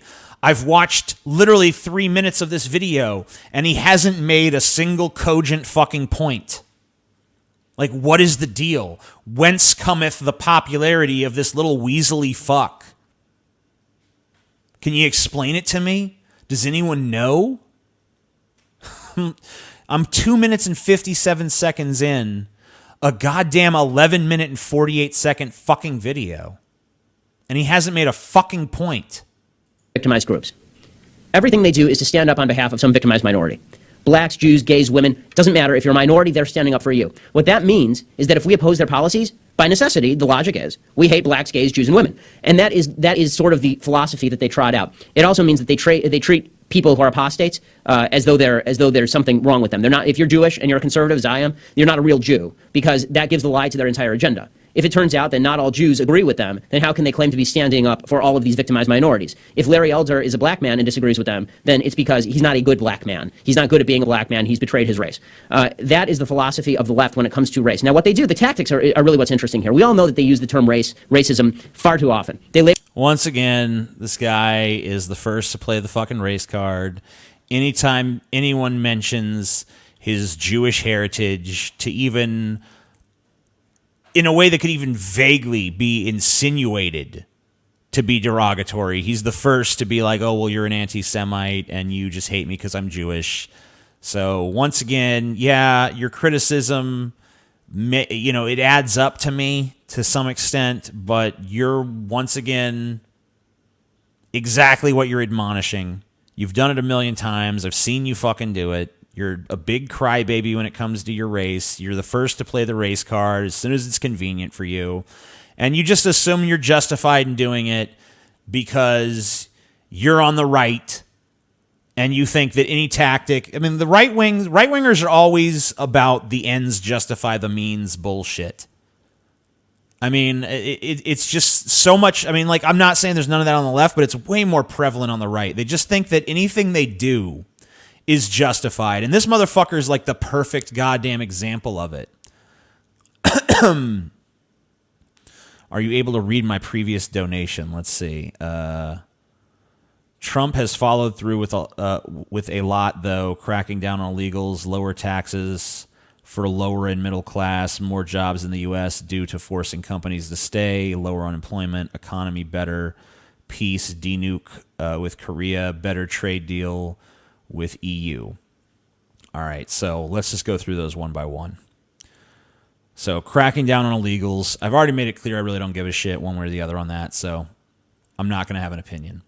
Lower taxes for lower and middle class. Okay, yeah, he did do that. But here's the problem.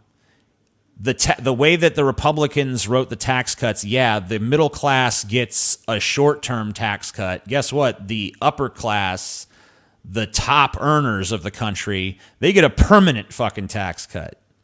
So the tax cut wasn't permanent for everybody. And by the way, I'm just not sold on this idea that lower taxes is just automatically awesome. I understand on a personal level, like, I don't want to give money to the fucking government. But at the same time, our infrastructure gets a D rating. And we're spending more than the next 7 countries on our military. If you fucking have a list, top 8, we spend more than the next 7 countries. It used to be next 10, I think. But some of those other countries have boosted their budgets as well. So I don't know that the lower taxes thing is that great. I mean, our roads are shit. Our bridges are shit. We don't have high-speed rail. We're not doing that fucking great. We could use a little bit more revenue coming into the fucking country. More jobs in the U.S. Go look at the job growth under the last months of the Obama administration going into the Trump administration, because we were already having job growth under Obama. And in fact, it went down a little under Trump. Now, the economy is doing pretty well right now. Not that you'd know it from our stagnant fucking wages, but the economy is doing better, at least in terms of Dow Jones Industrial Average and shit like that. The peace denuke talk with Korea, it's a good thing. Obviously a good thing. Hope it works out. Credit where credit's due. Better trade deal with the EU. That remains to be seen. We need to fucking stick a pin in that one. Because there's been some good things, there's been some bad things. Let's do a wait and see on that. Let's see how that all unfolds before we assess. So overall, I don't think your assessment of Trump is too far off, but I definitely take issue, especially with the praise of his tax cuts. Anyway, Ben Shapiro sucks. Next. Already did that. Movie Pass blocking users from watching Mission Impossible Fallout this weekend. Things appear to be going from bad to worse for Movie Pass. The subscription service had to shut down operations this past Thursday because it ran out of money. And to avoid the same thing from happening twice, it is blacking out all of its customers from watching one of the biggest summer blockbusters, Mission Impossible Fallout. Here's the thing. If you're going to do a business, make sure your business model actually makes sense. Make sure that the business that you create can actually generate enough profit to run itself. Because if you don't do that, this is what happens.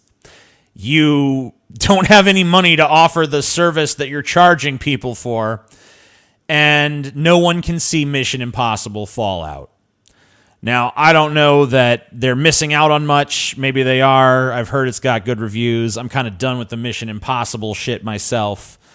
But for the people who pay for Movie Pass, they kind of expect that you're going to honor your end of the deal and pay for their fucking movie tickets.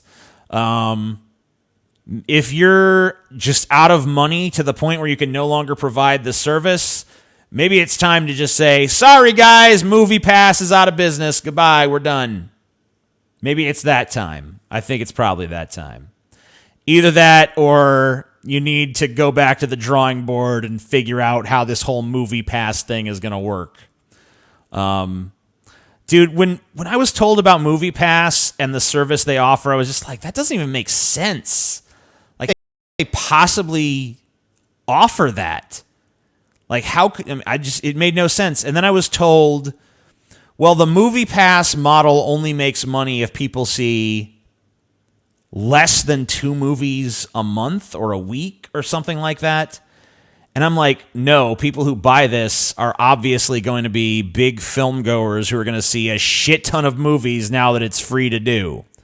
Like, that's the whole appeal of the fucking product in the first place. So, yeah, of course they're going to go see a shit ton of movies when you're paying for them all.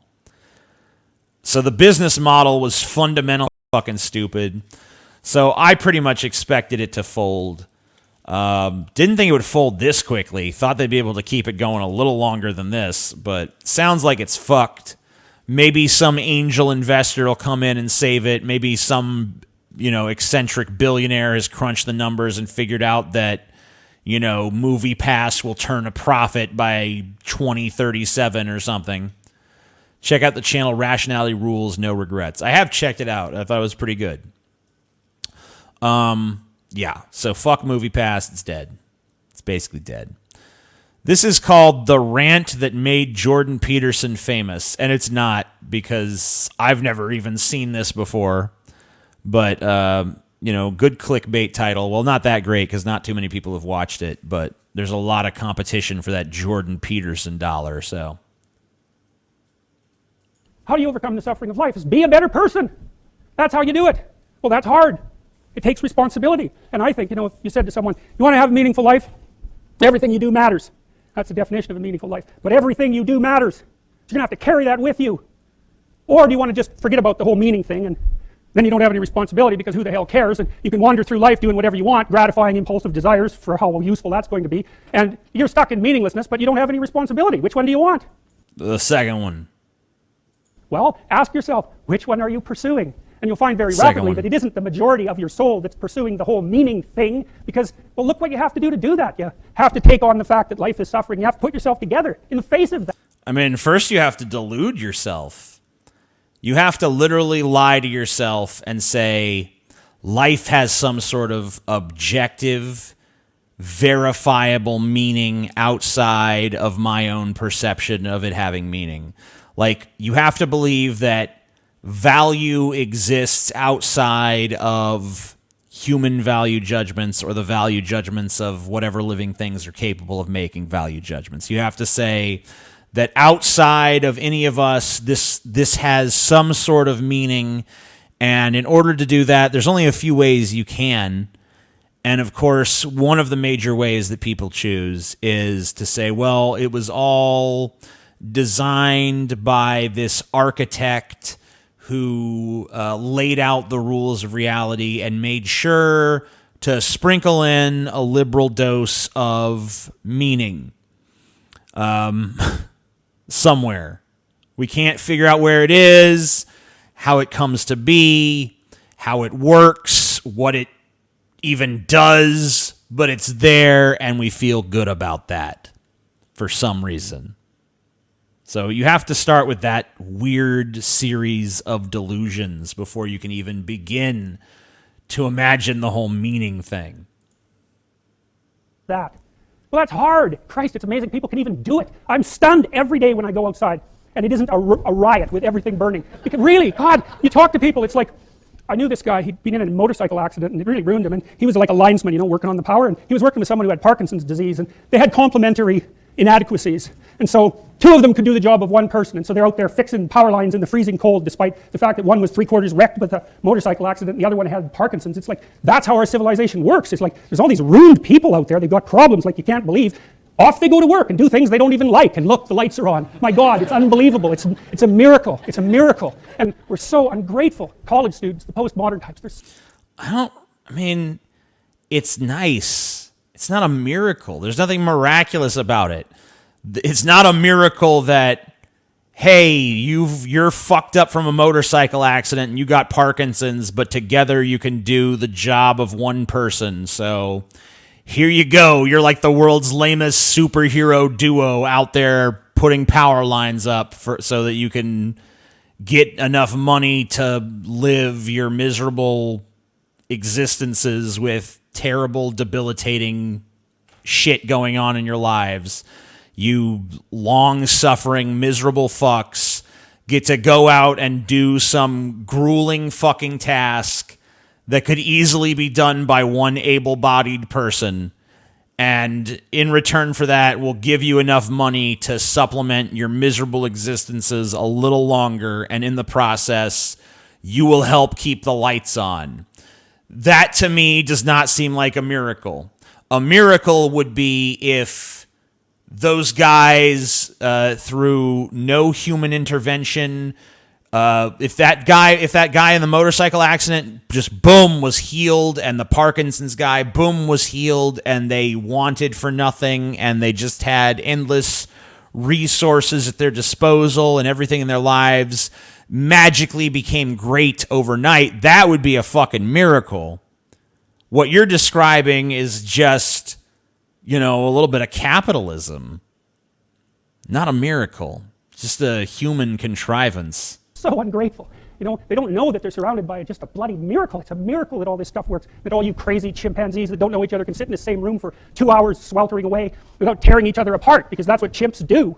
So, not always. The chimps in the same tribe are not tearing each other apart. They're usually tearing apart chimps from other tribes, which we still do as human beings, by the way.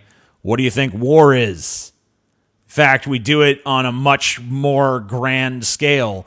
Now, instead of tearing the other chimps apart, we blow them to fucking smithereens. We paint the walls with their fucking blood. So I don't know that, just because the tribes have gotten a little bigger, don't confuse that with humanity is now civilized. We're not. We're still assholes. We're still apes. Every event in human history is done by apes. And if you look at history through that lens, history makes a fuck of a lot more sense.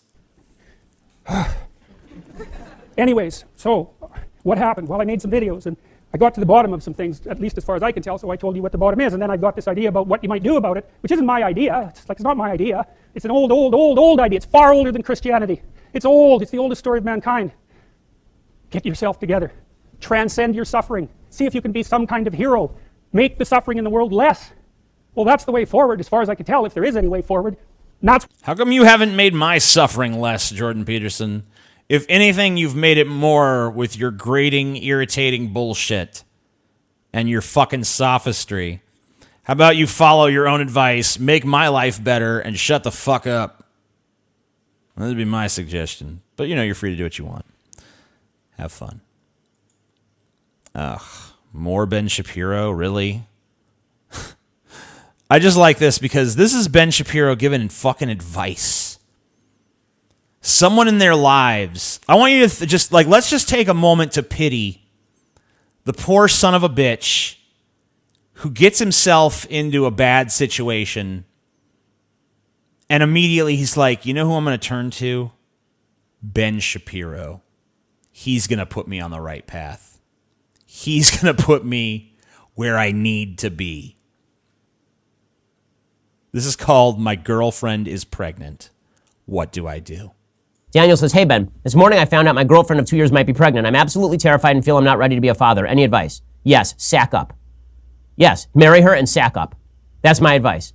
You've been living with your girlfriend. It turns out when you have sex with people of the opposite sex particularly and specifically, then there is a serious possibility that pregnancy may be the result, because this has been true throughout all of human and animal history. So I'm glad that you're having fun, but now I think that it's quite important that you provide a home to that child. Be a man. This is your job on planet Earth.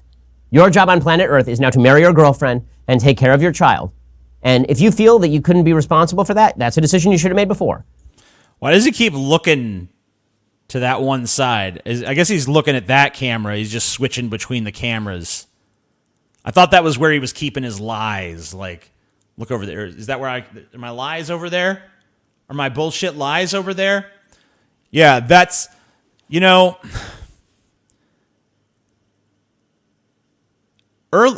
is the party, this is the guy who says that the right wing is all about individual liberty, right?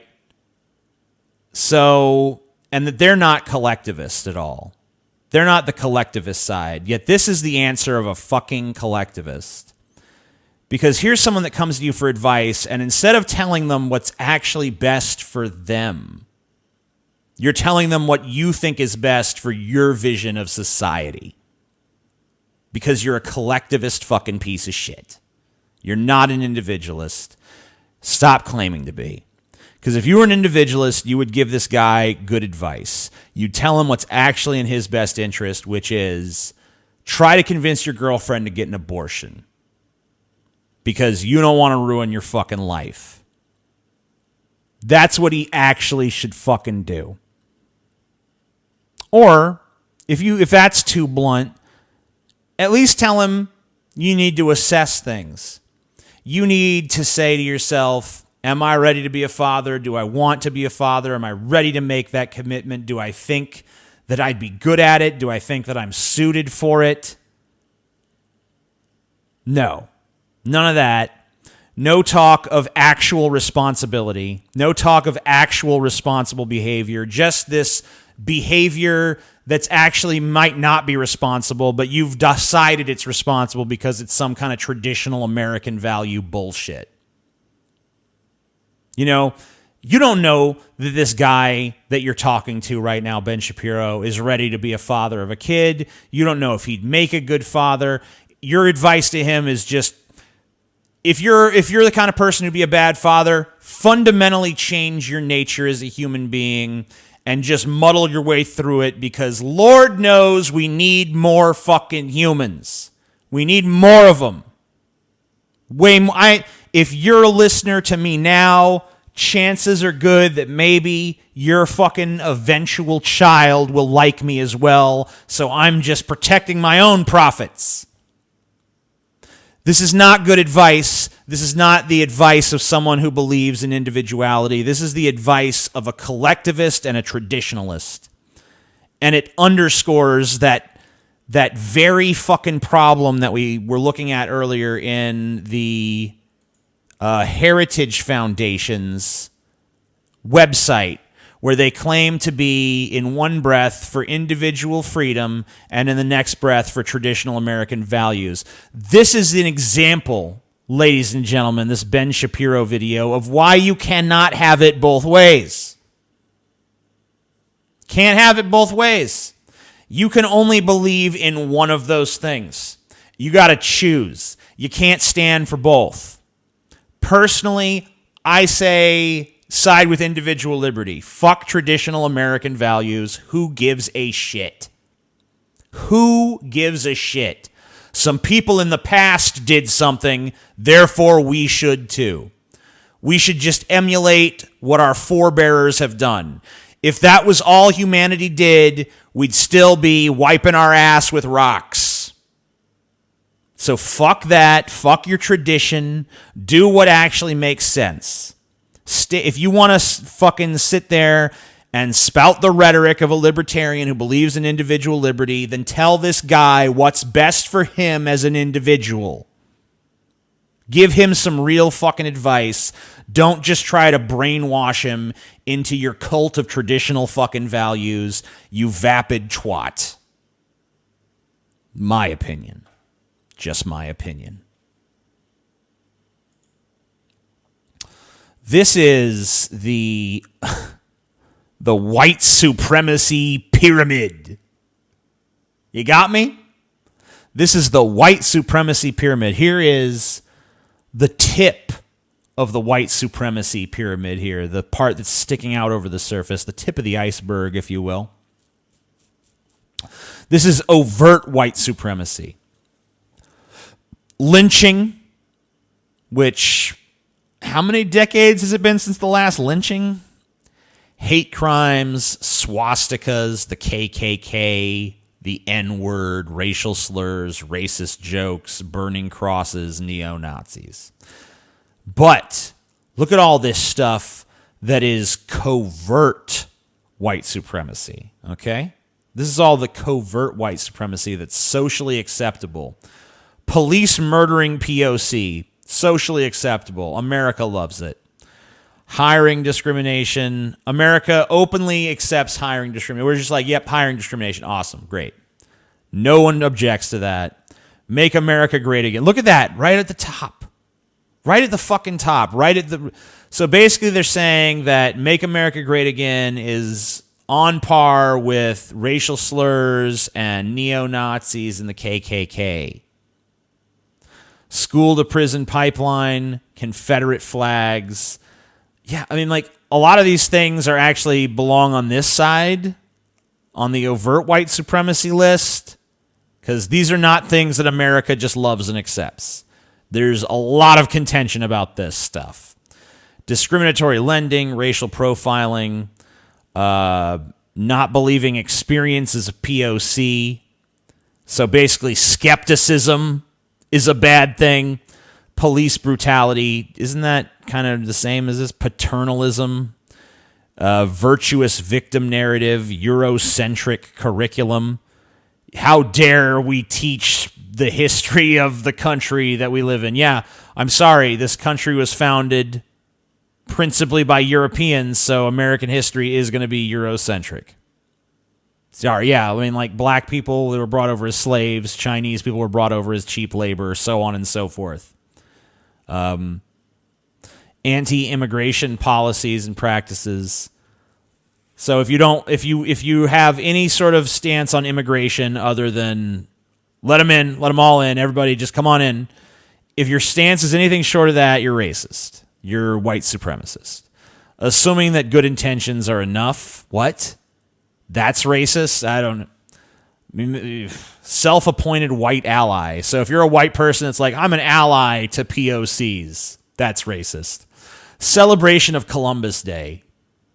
Yeah, because no one actually gives a fuck about Columbus Day. The only people who care are like Italians, and it's more about their Italian heritage than it is about fucking Columbus. No one gives a shit about fucking Columbus.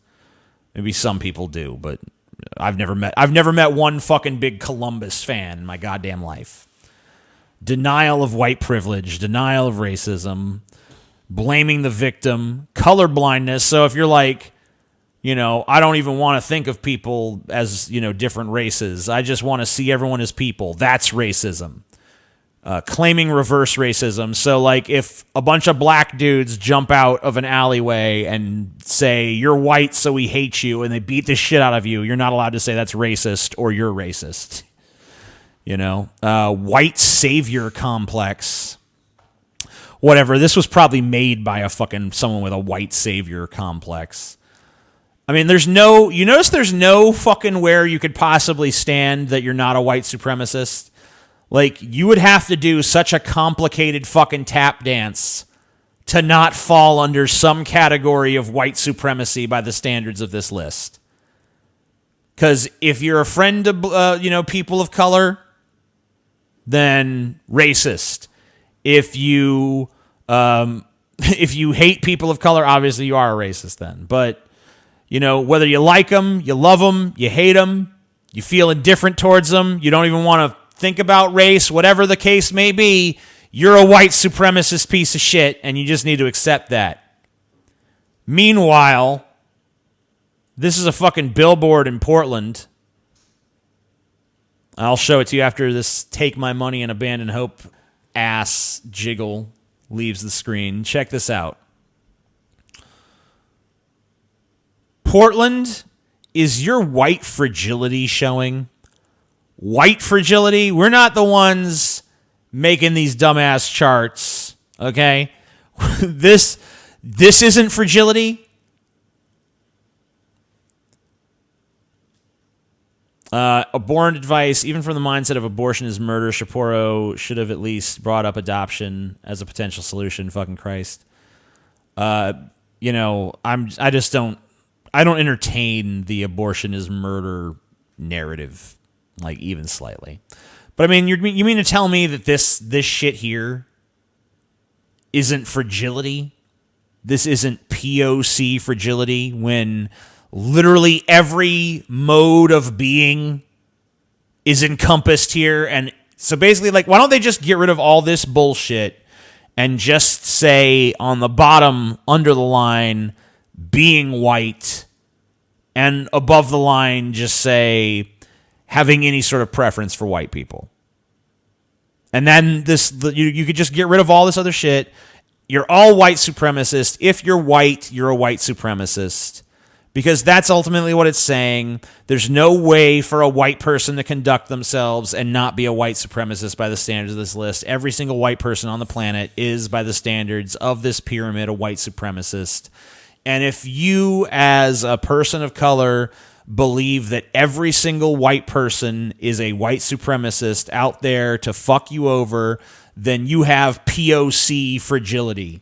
You are a fragile little person of color snowflake, and I'm sorry to be the one to tell you. New Ontario law allows government to seize children if parents oppose their gender identity. Legislation passed by the Canadian province of Ontario has granted authorities the right to take children away from parents who refuse to accept their children's gender identity. Critics of the new measure launched a petition aiming for a repeal of the totalitarian child abuse bill. Out of Ontario's 86 legislators, 63 voted in favor of Bill 89, or the Supporting Children, Youth and Families Act of 2017, on June 1st. 2017? What the fuck? Why am I reading some 2017 shit? Who cares? It was a year ago. Obviously, Canada hasn't fucking collapsed. Here we go. This is trolling done right. Campaign for Nickelback's Chad Kroeger to front Nirvana reunion launched. I hope it happens, guys. You know, I hope it fucking happens. Dude, this is the best troll ever. Obviously, no one on earth would ever want this. And yet here it is, and here it is on Loudwire. And I just wanted to admire the fact that someone concocted something so offensive that they were able to get Loudwire to pay attention to it, even though it's obviously a troll job. Where the fuck is the headline? It's gone. Here's more Ontario news. Marilyn Manson's show in Toronto, Ontario tonight was canceled due to an unforeseen illness. A fan film video has surfaced on Twitter showing the crowd's reaction to the announcement, which was a mixture of boos and yells in disgust. Here we go.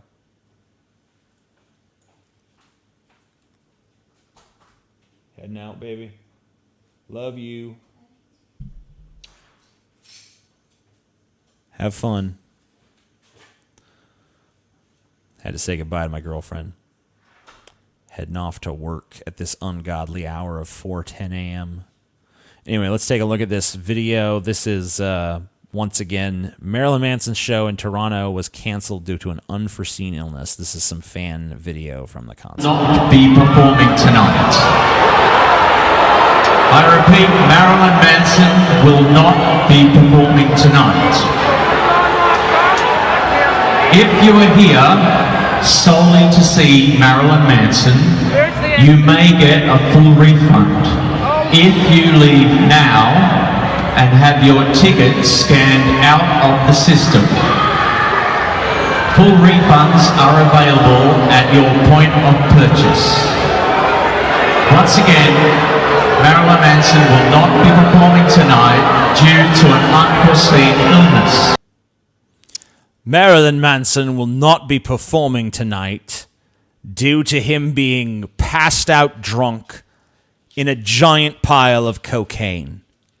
We sent 2 roadies to arouse him from his slumber, and they were never seen again. All right, so yeah. This unforeseen illness, which was later, like, they said he had the flu. Whatever. I mean, no. Odds are someone took a good look at Manson and was like, you are too fucked up to take the stage. You're not performing tonight. Or he was just passed out, drunk somewhere, and didn't take the stage for that reason. And you know what? I wouldn't have him any other way. Nice to see my province getting some popularity in tonight's Abandon Hope. Ontario represent. Well, you're being represented poorly because you're letting apparently the state can take away your kids if they're like, I'm a girl, and you're like, no, I don't think you are. Nope, we're taking your kids away. And Marilyn Manson's like, I don't even, fuck them. I'm just going to get drunk. I'm not even going to perform for you. Fuck you, Ontario. Sacks of shit. And finally, New Hampshire, 94% white, asks, how do you diversify a whole state? Why do you diversify? What's wrong with it being 94% white? I mean, like, if black people and Mexican people and all the other races and all the other colors of the fucking rainbow want to go to New Hampshire, they will. They will. They'll go there if they fucking if like they, yeah. Let's go to New Hampshire, y'all. They don't do it. Probably because it's 94% white, and they're like, too white. I don't want to go to a state that's that white. And that's kind of what this article is about. It's about, oh man, no one wants to go there because it's too white. So how do you get more non-white people there? It's like, why do we need to be concerned about the racial makeup of the states? Like, there's going to be just as many people of color whether they're in New Hampshire en masse or not. You know, I don't really give a shit if New Hampshire has too many white people. Seems like a non-issue to me. And that's my take on that. So yeah, I'm pretty much done. I've done every fucking story. I got through every single last stinking fucking one. Thank you guys for watching. I should probably, at this point, attempt to sleep. Peace.